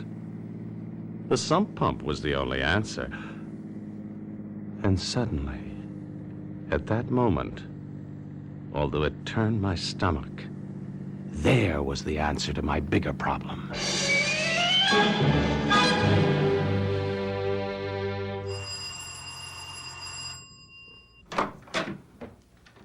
Elspeth, you are very early. I know. The coven does not meet until midnight. I had to come. I need a special reading. I have intimations of disaster. You remember our last... One of my gifts is total recall. The last question I asked turned up the 9 of swords. I asked about my sister. Oh? Now I want to know how soon? When? That is not always divulged. But let us tell the gods and find out if we can. If you want. If I want? Remember, there is no way of stopping what has been decreed. Has it been a good weekend, darling? Oh, yes. I feel so rested, so relaxed. Good. Maybe it's just as well I came. Did you get everything done in the cellar you want? Well, yes, I had to do some more digging, make the hole larger, but I have plenty of cement to finish up tomorrow. Tomorrow? Well, that's Monday. Right. I thought you could drive down tonight. You know I won't think of ever driving again. All right, darling, all right. I'll drive you in the morning and then drive back up. Now, come on, sweetie. I've taken off the phone so we won't be disturbed. And I'm going to carry you up to bed and tuck you in for the best sleep you've ever had in your life. I was so tired I could hardly keep my eyes open. But some inner alarm, some nonsense voice kept jogging at me to stay awake. Until I thought it's only tension. Foolish to be afraid. I am in my beloved husband's arms, and how safe can I be? Is she still in danger? The 9 of swords still threatens. But when? How soon? I cannot tell from the cards. Maybe I should call the country. May I use your phone? Of course. What danger can she be in with her husband? It's a very long drive. You know what those roads are like. Oh, damn. What? Busy signal. Well, at least it means they got there safely. Still... Wait for the mass tonight. Within this circle, more questions are answered than through the cards. Be patient. I'll try. But I can feel death in my bones. Yes, you must die. Put out the light, and then put out the light. If I can quench thee. No. No more moving. Still as the grave. My wife. My wife.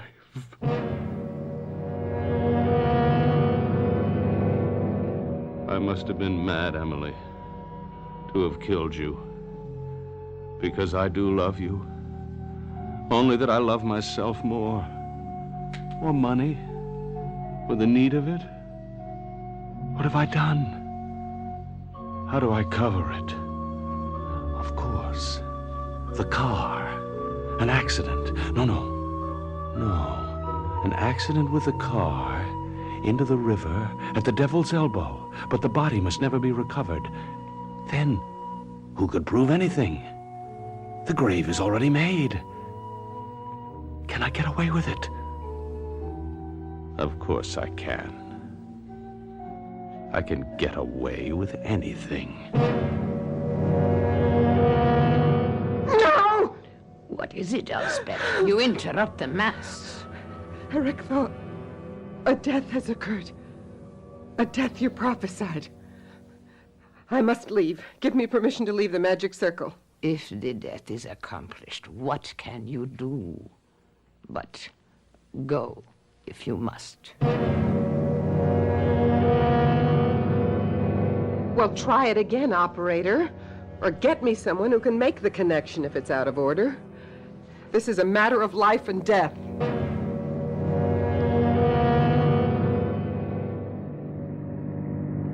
Shame to waste a car I love. On such a night, Troilus climbed the Athenian walls. Madness. The whole thing is madness. But there has to be a reason for Emily's death. The car smashing through the guardrail 500 feet to the river below. The car recovered, the body never. I will bury that 5 fathoms deep. And why should anyone question that Emily's body lies cemented in the well of a new sump pump planned over a year ago? So, goodbye, my favorite car.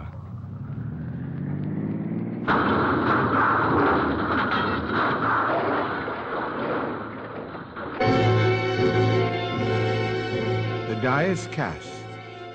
The adversaries are established, a murderer and a witch. By whom is justice best served? Which will prevail? If a woman has loved, not wisely but too well, who can best revenge her? The majesty and the justice of the law, or a kangaroo court, beyond and outside the law? Mystery Theater will return shortly with Act 3.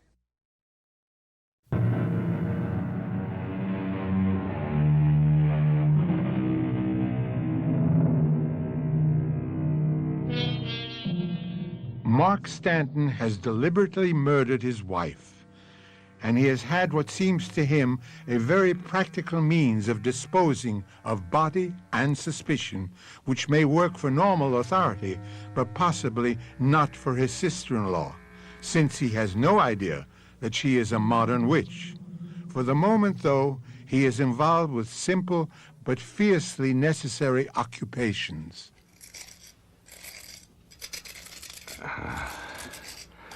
That looks pretty good. Pump in its well, cellar floor replaced. Who'd ever find Emily or think to look for her here? What? What the devil? 3 a.m. in the morning. Who? Oh, damn. Lights are on upstairs. I better answer. Gotta change first.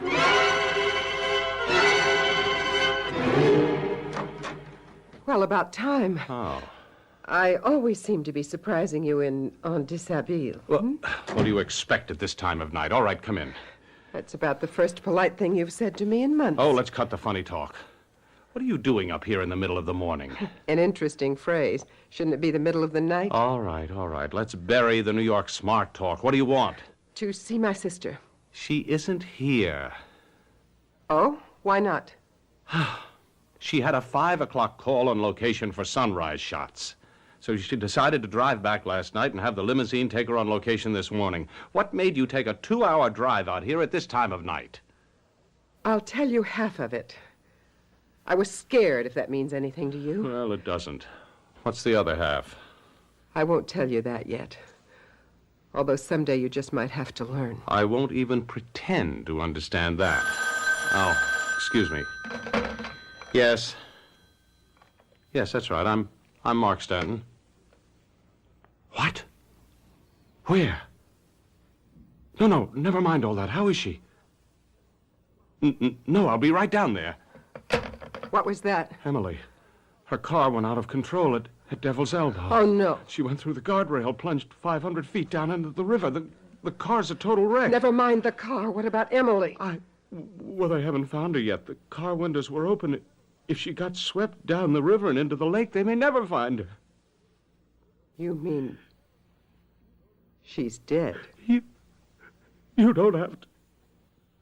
And what else? A plunge like that, the car totaled. What else is there to think? Nothing. Emily is dead. What? That's a strange way to... Oh, Elspeth, I'm sorry. This must be terrible for you, too. It is terrible for me. But not too. Huh? What does that mean? I mean, you killed her. How could you think a thing like that? I don't think. I know. But it isn't going to do you any good. It was all for nothing. I don't know what you mean. You will. When I'm ready to tell you. Right now, let's go to the scene of the... What shall we call it, Mark? Let's just say... the tragedy. Okay, boys, use the crowbars. Get those doors open. Go over the inside. Check the ignition key, huh? Oh. You Mr. Stanton? Yes, that's right. I'm Mrs. Stanton's sister. I do, ma'am. I'm sorry about this. My wife, you think she's dead? What can I say? A fall like that, and And what? Well, ma'am, this here shoe. One of my men found its mate washed ashore just before the river empties into Lake Ohakwa. Right down near where the car landed, in the river, we found your sister's pocketbook.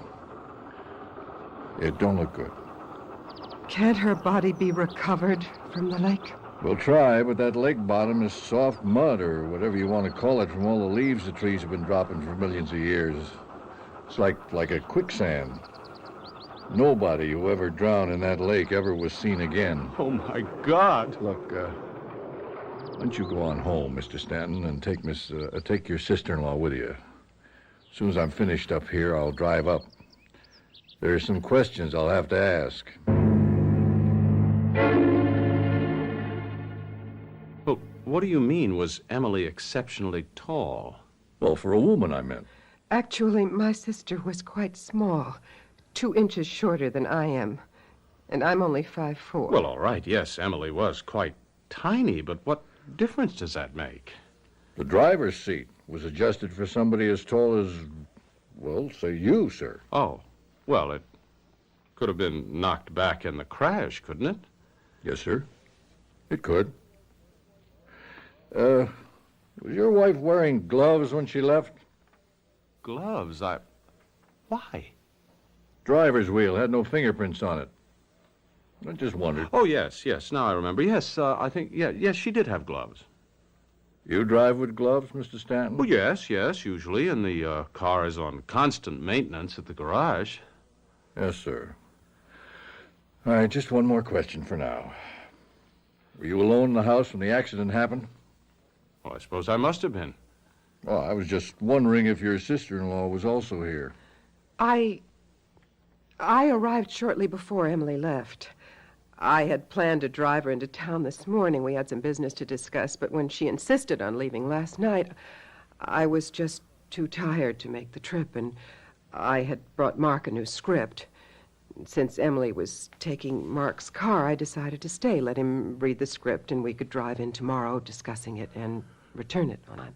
Well, I guess that closes things up for me. Sorry to have taken so much time. My condolences, Mr. Stanton. I hope we can find your wife. He is just as certain of it as I am. You murdered Emily. What are you saying? The truth.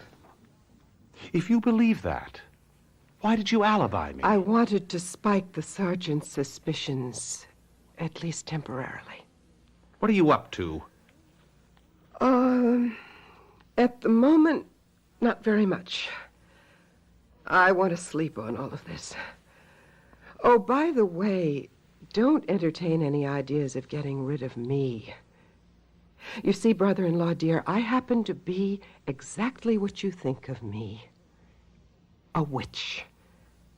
Only I am a real one. And because I am what I am, I can feel her presence in this house. If I told the police what I know, they'd search it from top to bottom. Huh. Because of someone who claims to have ESP, they'd write you off as a nut. Mark, you haven't a leg to stand on. On Wednesday, last Wednesday when we had lunch, I arranged for Emily to change her will. It was finalized before you drove up here Friday. I am executrix and control every penny. I'm too tired to talk about it now. After I've slept on it, I'll decide your future. I suggest you get some rest to prepare for it. I wouldn't have bet a plugged nickel I could get any sleep out of what was left of the night. But a bottle of brandy and sheer emotional exhaustion from fright put me to sleep in the library chair. The last thing I remember was a whirling confusion of surrealistic plots for disposing of Elspeth. I even finally believed what I'd always thought of her, that she was a witch. I was sick with grief and desperately tired, but I couldn't go to sleep. Every time my eyes closed, I seemed to hear a voice. I couldn't stand it any longer. I got up, went downstairs. I saw Mark passed out in the library, a brandy bottle in his hand, and the voice was closer. The voice drew me to the cellar. And there, beside the furnace, I knew it at last. The fresh cement, still drying, beautifully blended and tapered into the old surface. Now I knew where my sister was. Now I knew exactly what I had to do. I now pronounce you Elspeth Garrick Whitmore, and you, Mark Blaine Stanton, man and wife. You may kiss the bride.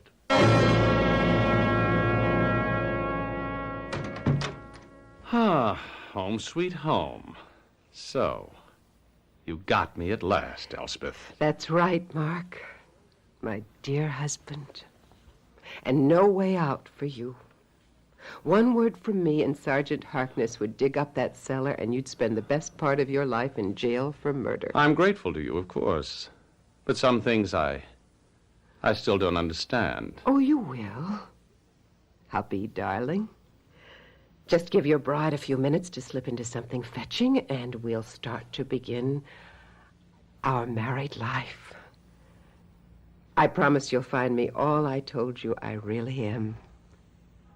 Bewitching. I damned her under my breath for what she claimed to be. I found a longing ache for Emily and what she'd been to me. I seethed at being emasculated, at having to act like a pet poodle, at the hopelessness of my situation. I dreamed of the 1,000th plot to get rid of Elspeth. Oh, an idle dream. I'd gotten away with it once, never again. And then she called me into the bedroom. Come, lover boy. Oh,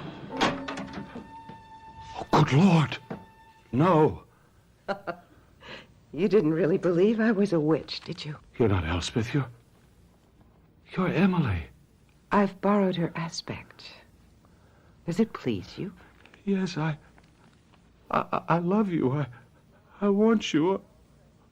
Oh, Emily, my beloved. Elspeth, Mark, not Emily. Only her aspect, which you will live with every moment we're at home. Oh.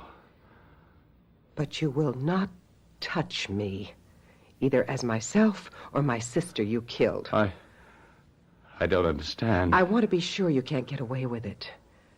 A good lawyer, your own natural charm, a long, bitter trial, the possibility of escape, and even if they found you guilty, there is no death penalty, so my way's better.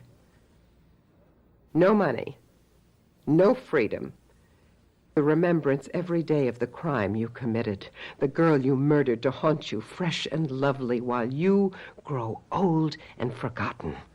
This is your cell, Mark. Plush-lined, perhaps, but more confining than anything state or government could devise. And I am your jailer, watching you die a little day by day, year by year. I've read it in your cards, traced it in your horoscope. You will have a long hell on earth before the spirit I worship welcomes you to the real hell for eternity. This is my revenge for my sister and for myself. I'll be back shortly with a final comment. As it was in the beginning, so it is now, and ever shall be. Heaven hath no rage like love to hatred turned, nor hell no fury like a woman scorned. For this story, there is no ending. A man bought only what he deserved. Our cast included William Redfield, Patricia Wheel, Terry Keane, and Ken Harvey. Associate Director, Marlon Swing. This is Hyman Brown, producer-director, inviting you to return to our Mystery Theater for another adventure in the macabre. Until next time, then, pleasant dreams.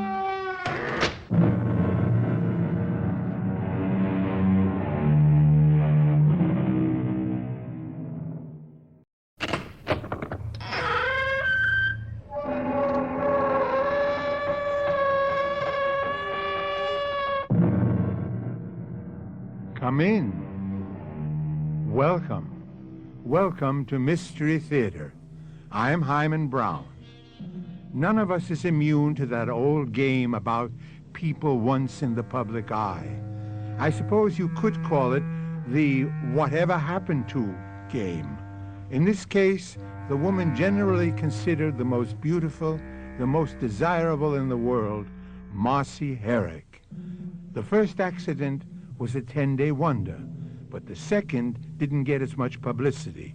It put Marcy into a coma and forever out of sight, out of mind. All right, clear the area. How do they always know, nurse? Disaster hounds? I don't know, Sergeant. They always sniff it out, chase the ambulance if it's anyone in the news. Who is it this time? Marcy Herrick. Same old problem. Barbiturate poisoning? What else? Check the intern. She's in coma. They'll butt over tea kettle all the way downstairs for good measure. Yeah. Know what I thought when I got the call? Let the lady be. I mean, considering that what she's got is a hell of a lot more than any one of us have. That Never Land she keeps trying to get back to sure must be something special.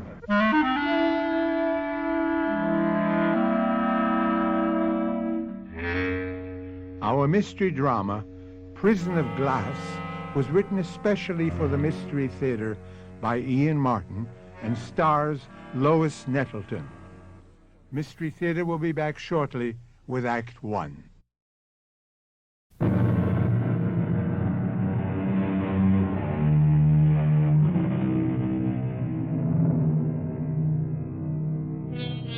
Marcy Herrick, an American symbol, blend of Judy Garland and Marilyn Monroe, adored by countless millions, picked by fortune to be the brightest of stars, but confined by the smothering adulation of her fans to live in a goldfish bowl. Child of fortune, queen of misfortune, a national tragedy of mob nonviolence. This is her story.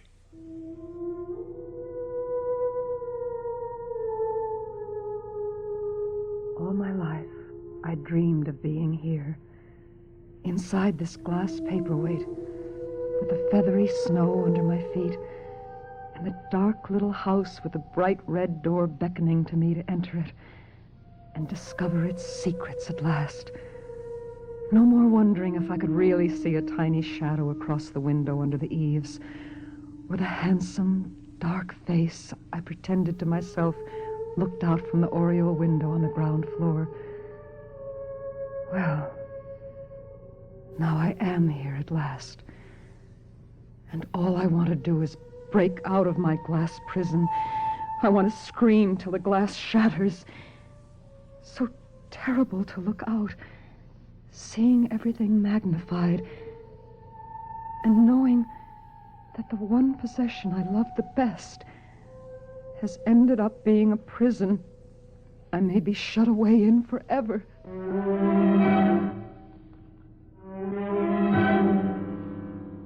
Marcy, where are you? In the living room, Mother.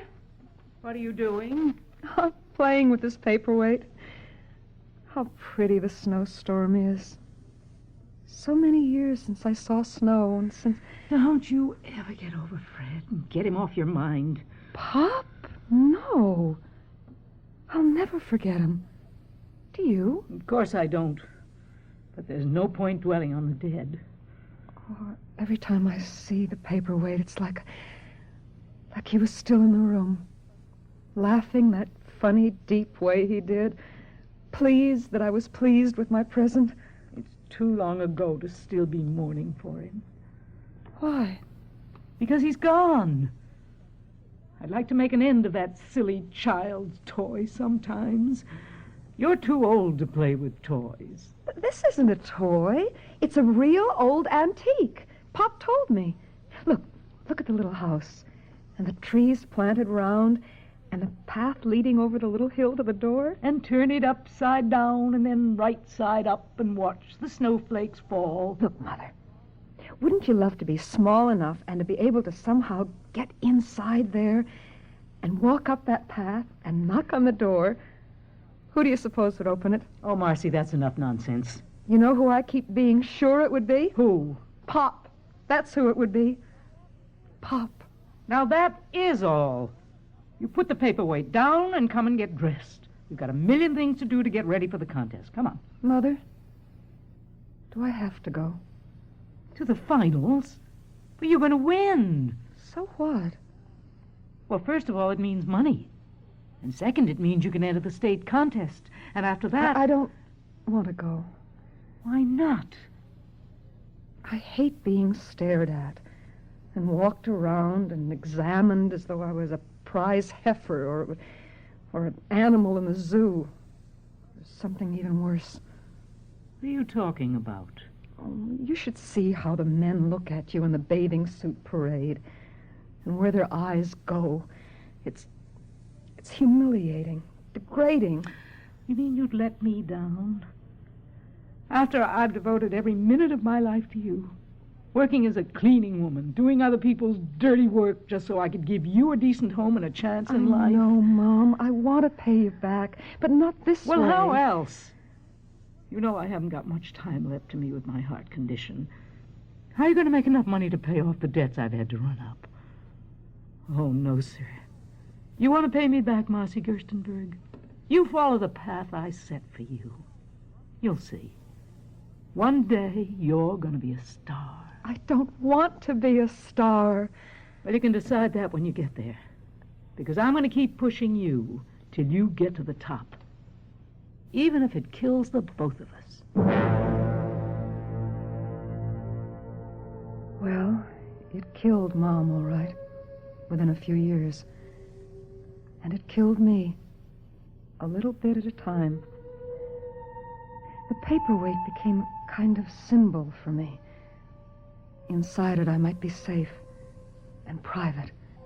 If the faces were peering in at me there, I could always hide in the soft snow. But there was never a chance to hide, because even when Mom stopped pushing me and got really sick, there was always someone else. First of all, the man who changed my name, my agent.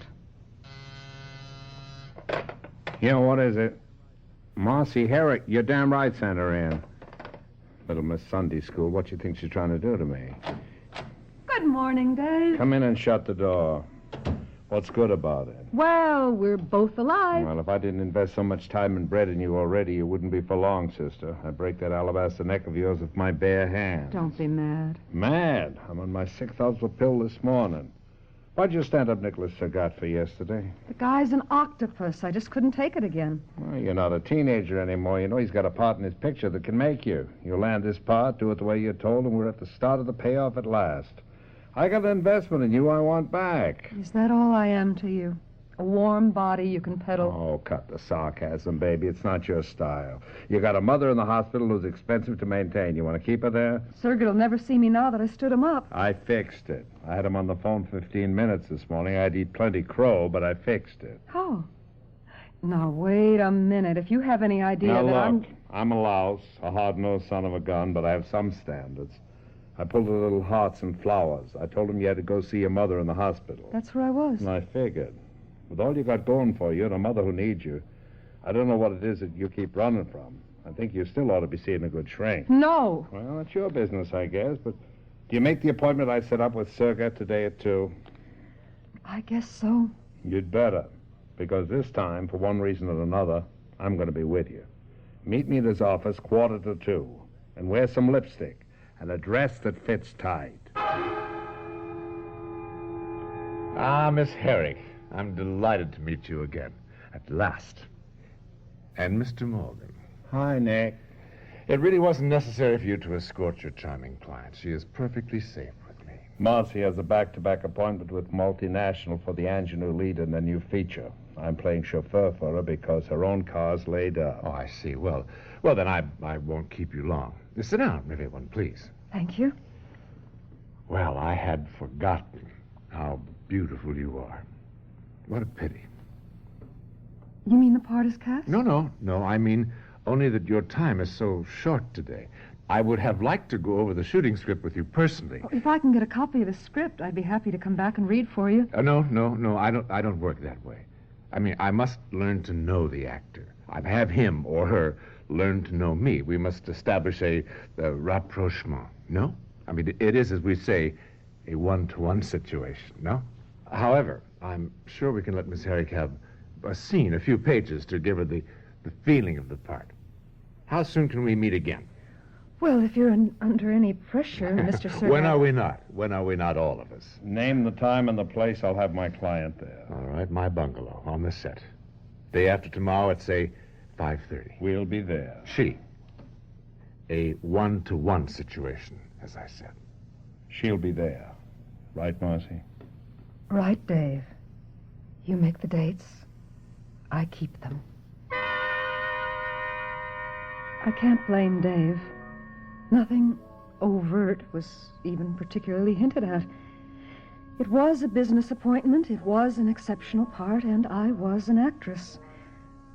How much of my private self I was willing to surrender for a career was my own business. So, I kept my appointment at 5:30 with Nicholas Sergit. Ready, I suppose, to deliver. And I received a surprise. What he seemed to be interested in was my talent. whether I was right for the part. We went over the scene again and again, and finally he said... Nope, it still isn't right. But all the capability is there.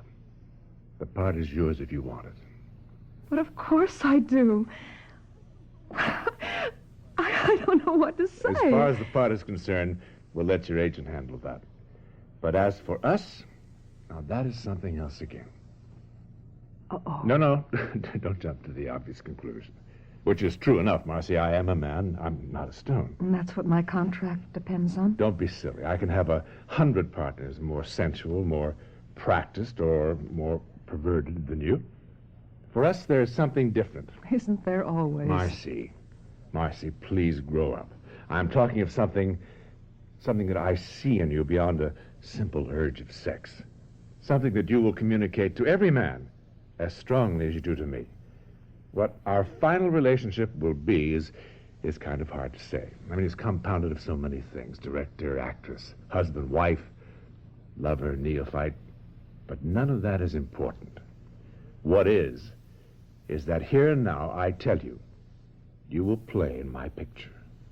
And from it, a star will be born.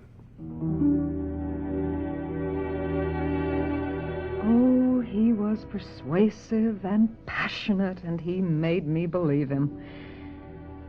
Incredible to think that we never recognize, except in hindsight, the turning points of life.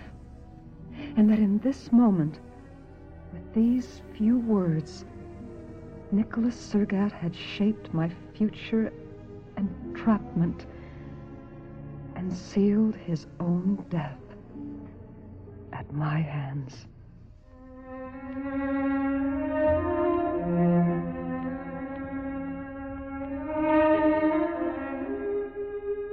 Murder from someone as gentle and dependent as Marcy? And by what means? And to what end? And if indeed there was murder, by what instrument? That leads to the strange imprisonment we first found Marcy immersed in at the beginning of our story. Mystery Theater will return in a moment with Act Two.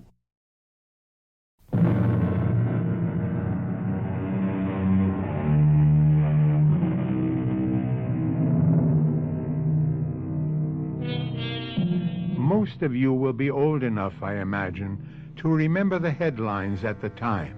Marcy Herrick injured in fall. Beloved star in coma. Even if you don't remember them, they have little significance, for this is the true story behind those headlines. A story best told by Marcy herself. I played in Nick's picture, an experience I don't know if I'd want to live through again, except it shaped my life. All right, now let's have it absolutely quiet. We have the sticks. Action. But really, there's nothing to explain. You've made yourself perfectly clear. I have my options. The one thing I'm permitted to do is choose. Heads or tails. Cut. Okay. Just bury that. Kill the lights. We're on a break. Marcy, come on. I'll talk to you in your dressing room. I don't care what the lines seem to say, darling. It's what they mean. What they must convey to the audience. But what should they convey except exactly what they say? Oh, please stop talking from the naivete of your own personal morals. You think you have any choice? Why shouldn't I? Because this picture has nothing to do with your own personal little Never Never Land. That's why. It's real. It's here. It's where it's at. In the particular situation you find yourself in this script, in the part you are playing, you have no choice. And in spite of what you say, you have to know that. That I have no choice? Exactly. Then I'm playing myself? Exactly. Why do you think you were cast in this? Because you think that's all I'm capable of doing. Because I think that's what the audience wants to see, to buy. Because the quality of you is going to make you a star. What does that mean? It's a dichotomy, a contradiction, a fascinating enigma. The girl with everything, looks, figure, sex, A voice that ripples through everyone from the heart right down. And yet... And yet what? The other side. The feeling of a little girl lost that everyone wants to protect, to fuss over, arrange for, shield from harm. But I don't need to be shielded. And I'm not a sex symbol. The truth is... The truth is you need a guardian, if not a lover. Now, I want to be both. We ought to be married. I'm not ready to be married yet. Perhaps not. But for your mother's sake, I think you better be. What's my mother got to do with this? Everything. She has a dream for you that she knows you'll never win for yourself.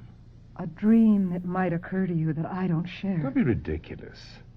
There isn't a girl in the world who would pass up the chance to be a star. I won't even answer that.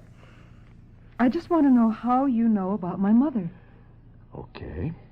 I went to visit her in the hospital. My old world upbringing, perhaps. One asks the parents of the girl one wants to marry for their permission, or at least tacit agreement. Since the father is dead, one goes to the mother. Oh, good Lord, it's happening all over again. I'm not a person, I'm a commodity. Oh, why can't you all just leave me alone?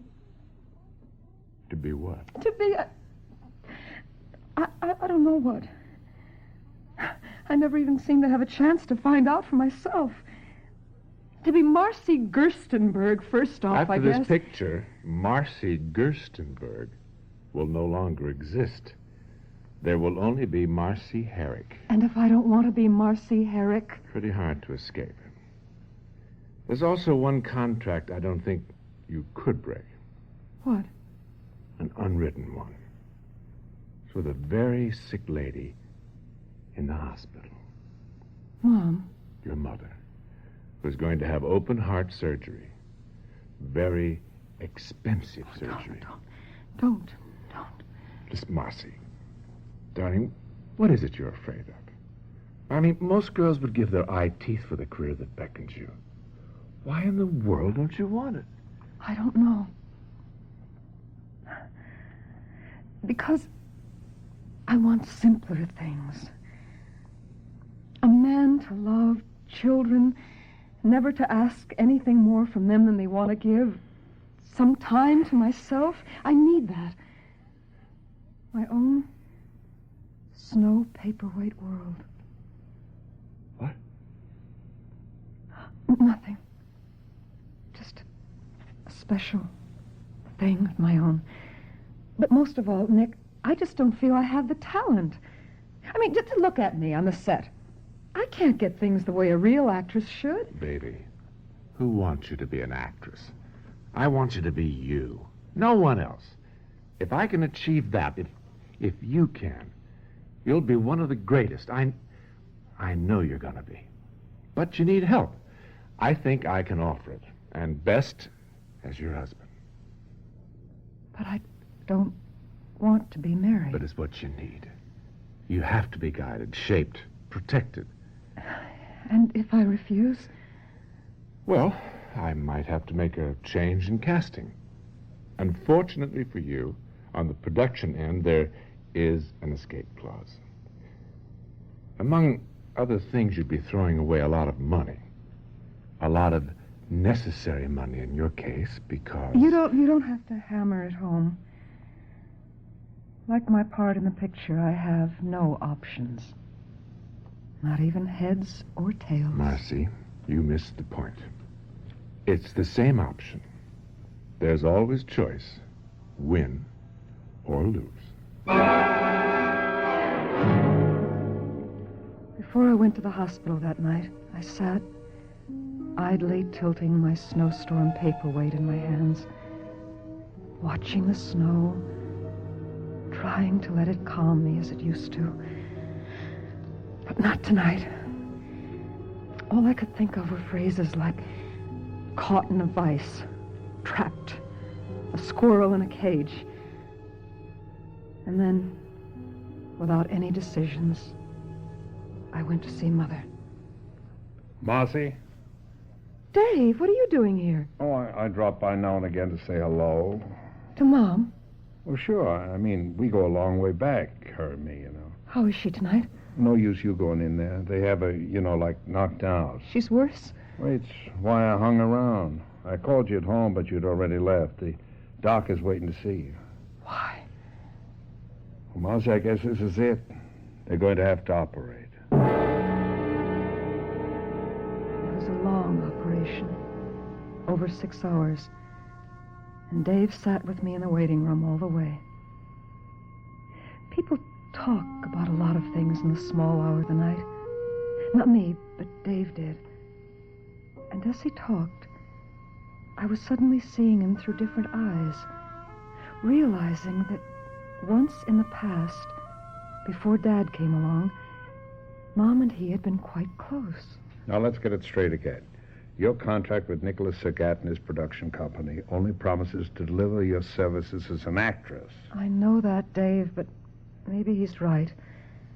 If this is what I'm to do, I need someone like him to... The place Svengali to your Trilby? It doesn't have to be that melodramatic. It doesn't have to be at all. I need money for Mom. Especially if... Please, God... she comes through. If it's money, I got it. Well, even if I did borrow from you, Dave, and that's all it could be, it isn't the answer. First off, I'd have no guarantee that I could pay it back, but more important, I need success for Mom to make up to her for all she never had. You still don't have to marry him. I'm sort of an old-fashioned girl.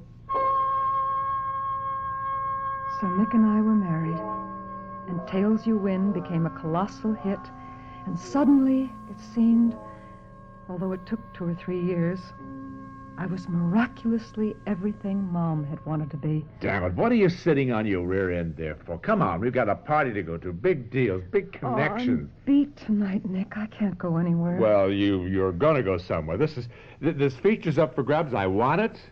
I need it. Then go alone, darling. What do you need me for?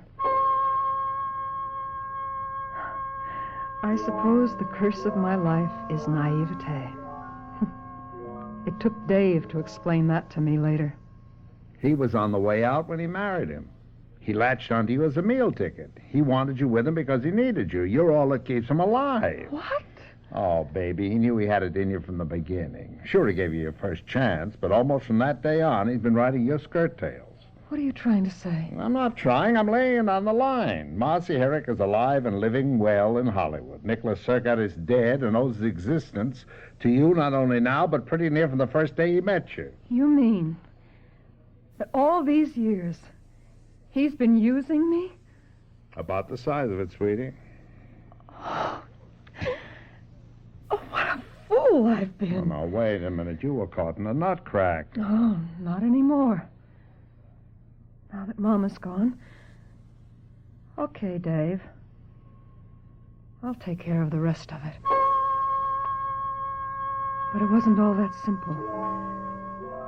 Ever since my mother's death, working the heavy schedule I had to face, trying to be a decent wife to a man I thought I owed so much to, other habits had developed. The blessed uppers. Those nice little pills that gave you enough energy to fight through the long days of shooting. And the even more welcome, the lovely pills that let you sleep. And while that sleep was coming, allowed you to slip back to childhood with the snowstorm paperweight in hand, searching for someone going up the path, or for that face that you never could quite see in the window, but which somehow spelled love and all the answers. What are you doing just sitting here, Marcy? Nothing, Nick. Just playing with my favorite toy. That damn paperweight is about the measure of your brain. Let's have a drink. Come on, we should celebrate. What for? I just set you up for a nice new picture. How nice. Do I want to do it? 700,000 net and a percentage of the gross. What's the part? What's the diff? It's duck soup for you. You feed at the same trough? What does that mean? You direct, of course? Of course. If I play? What's all the flack here? What? Just about my playing. What? I don't think I want to do a new picture. I think I'd rather play with this. Oh, that silly toy. I'm telling you, one day I'm going to take it from you and I'm going to smash it. My mother once said that. Yeah, well, she should have got it. As I think I'm going to do right... No! Yeah, give me, come on, give me. Don't you touch that! Get out, Tommy! Go away, you drunken fool! Don't you touch it!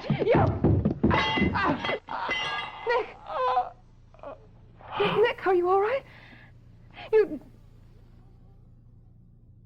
Blood. You hit your head on the andiron. Or did I hit you with a paperweight? What? I don't know. I don't know. What have I done?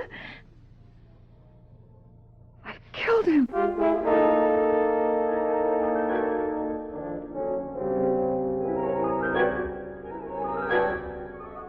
Unbelieving, Marcy shifts her gaze from the man prone and unmoving on the floor to the beloved paperweight in her hand, somehow tinged with blood.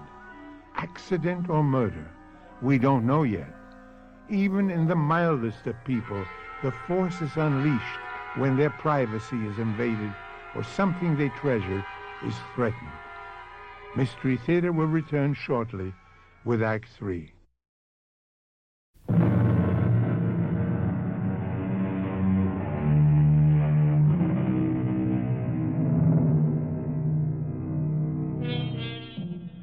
There is no way, of course, of keeping the story out of the papers or off radio and TV. You remember what headlines it made for 10 days, until the investigation was over and Marcy was completely exonerated, officially, that is. Unofficially, the self-declared insiders knew better. Nick had been an anchor around her neck, an anchor she couldn't get rid of any other way.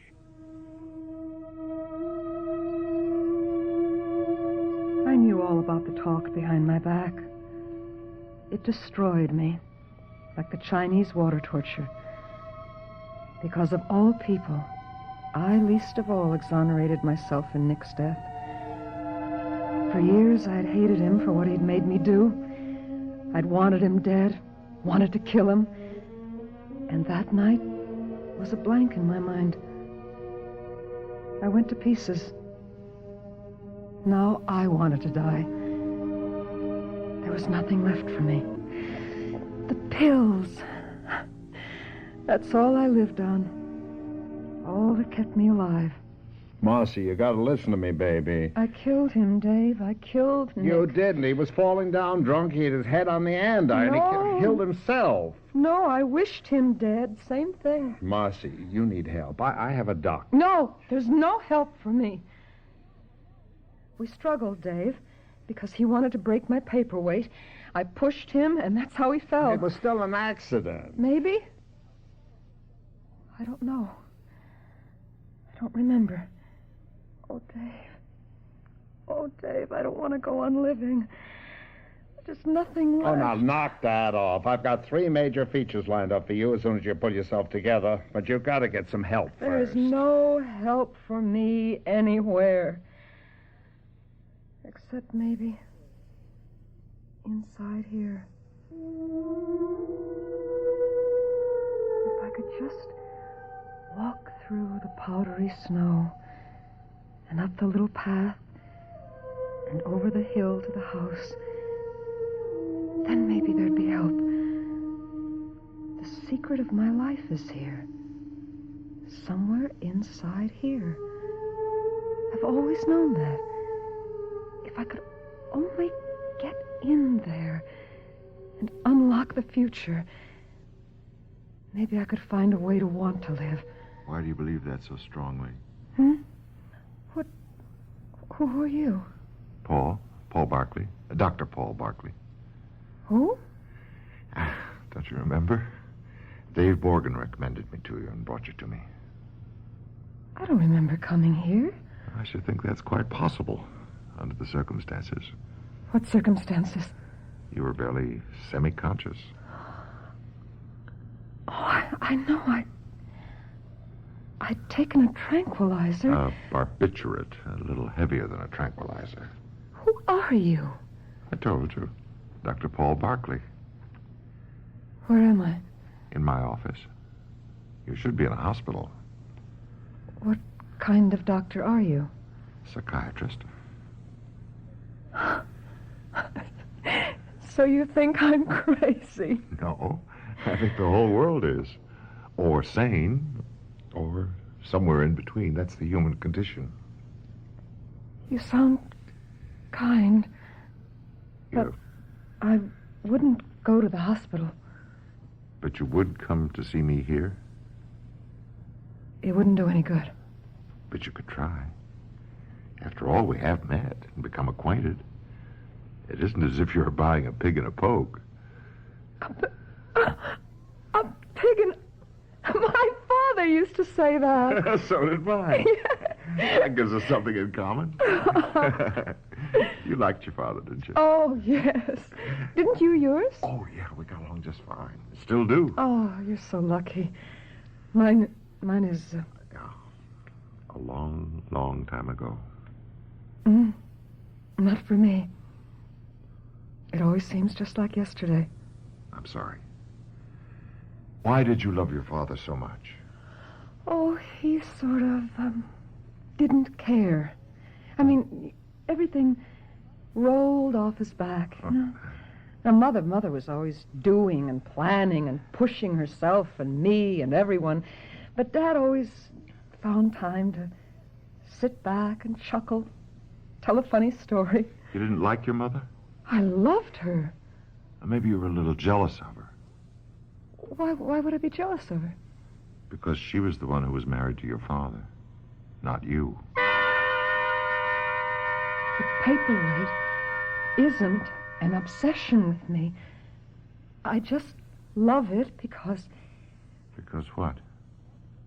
Because it was the last present he ever gave me. And all this stuff about wanting to lose yourself inside it. Oh, I don't know. I don't know. I think it's because when I became famous, I felt I was living in a goldfish bowl. There was no place to hide. And then after, I'd keep thinking, somehow, if I were in there, I'd find out the real truth about me. Well, aren't you beginning to get a glimmering of the truth just from all our talks? I don't know what you mean. Tell me. It wouldn't do any good for me to tell you, Marcy. You have to find that out for yourself. I didn't know what Paul meant, but I did know one thing. More and more every day, I was conscious of it. For the first time in my adult life, I was in love. I was hopelessly, deeply in love with Paul Barkley. Something I don't think he could know. Or would be talking about. You've got to be kidding, Paul. I wish I were. Yeah, but just when you're really beginning to help her, get her back to herself. I've got to disqualify myself now. It's too dangerous. Just because Marcy's fallen in love with you? Isn't that part of the whole analysis picture? The transference of love, hate. The psychoanalyst takes the place of the, well, in this case, the father. Sure, that's one thing that happened. To be expected. It's one reason I have to bow out. Well, I don't get it. All right. I'll put it as simply as possible. In this case, I can no longer be objective or handle it. Because, you see, the tables are turned. The doctor has fallen in love with his patient. Oh, but don't worry, Dave. I have the best men in the business ready to take over. The only trouble was, I didn't want the best men in the business. I wanted Paul. And when I found I wasn't to have him, never dreaming how he felt about me, it was my father again. And the only way I could find him was to cross the border to where he was. That's why I took the overdose of pills. And that's why, barely conscious as they took hold, some instinct of preservation helped me drag myself from the bed and head for downstairs in the open air. I never made it. Instead, I stumbled at the head of the stairs and pitched helplessly like a rag doll to a senseless heap at the bottom. What's happening, Paul? How is Marcy? Some superficial bruises, nothing else. Well, is she conscious? No. No, she's still in coma. From the pills? No, that's impossible. The hospital is taking care of to get them completely out of her system.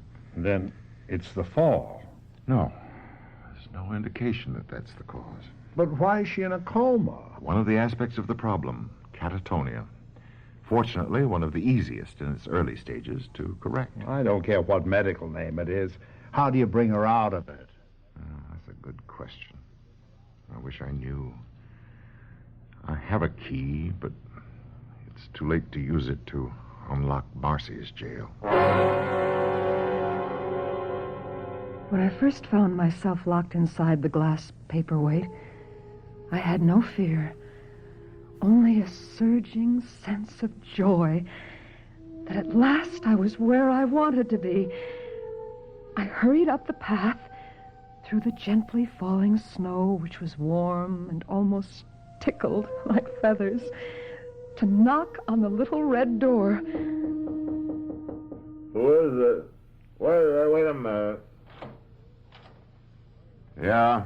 Pop! Who are you? Marcy! It's been a long time. I don't remember so well. Oh, you couldn't forget me. We were so close, Pop. You and me. So close. The only thing close to me, Bright Eyes, is this little bottle. Or the next one. Or the next one after that. You mean I just made you up? The way I wanted you to be? Not the way you were at all. Maybe. What's the difference? That's your problem. Thanks. For what? For telling me. For waking me up.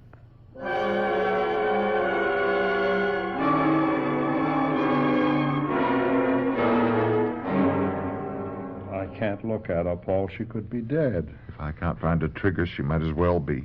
Oh, that silly paperweight. How did it get to the hospital? It was clasped in her hand. We had to force her fingers open to free it. She's so damned intense. Why is this piece of junk so important to her? It's a symbol, Dave. Why was her father so important? Was he so wonderful? Jack Gerstenberg? The jerk of the world. Sober, he was a lump of clay. With some drinks in him, he was always on. Life of the party. Funny, well, sure. Appealing. The women went for him, but he was a paste-up man. Not a human feeling in his whole lousy, non-existent soul. Then why did Marcy set so much store in him? And in this present? Oh, I don't know. Maybe because it's the one thing he ever gave her in his entire life. And for this nothing, someone like her has to be destroyed? Oh, damn him, and damn this silly thing. Somebody ought to have got rid of it long ago. Oh, I must be out of my mind. Why would I do a thing like that? Maybe because the man upstairs, if there is one, put it in your mind. Look. Oh, Paul. Oh, Marcy. Paul, where are you? Marcy, darling. I need you. I'm right here, Marcy. Right where you can touch and feel me. Oh, don't go away. Please. Don't you ever worry. I'll never be farther from you than a whisper can carry.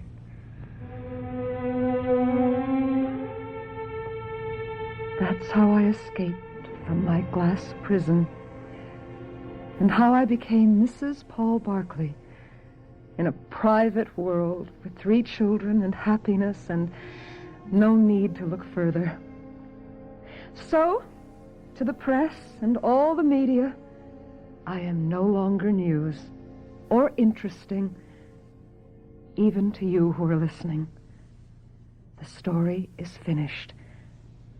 The beginning of everything for me, but for you, the end.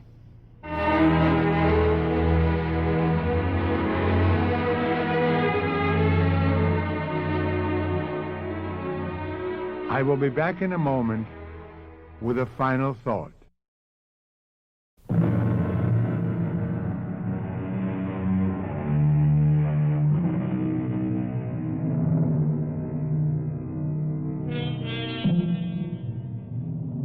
There is your answer to whatever happened to Marcy Herrick. A very brief postscript, but an important one. Neither I, nor Marcy, nor Dr. Paul Butler would like to leave the impression that she was miraculously cured overnight.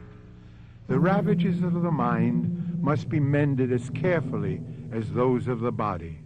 But with time, care, and equal devotion from patient and doctor, a cure can be effected. Our cast included Lois Nettleton, John Newland, Hans Conried, Peg Lecentra, and Barry Kroger. Associate Director, Marlon Swing. This is Hyman Brown, Producer-Director, inviting you to return to our Mystery Theater for another adventure in the macabre. Until next time, then, pleasant dreams.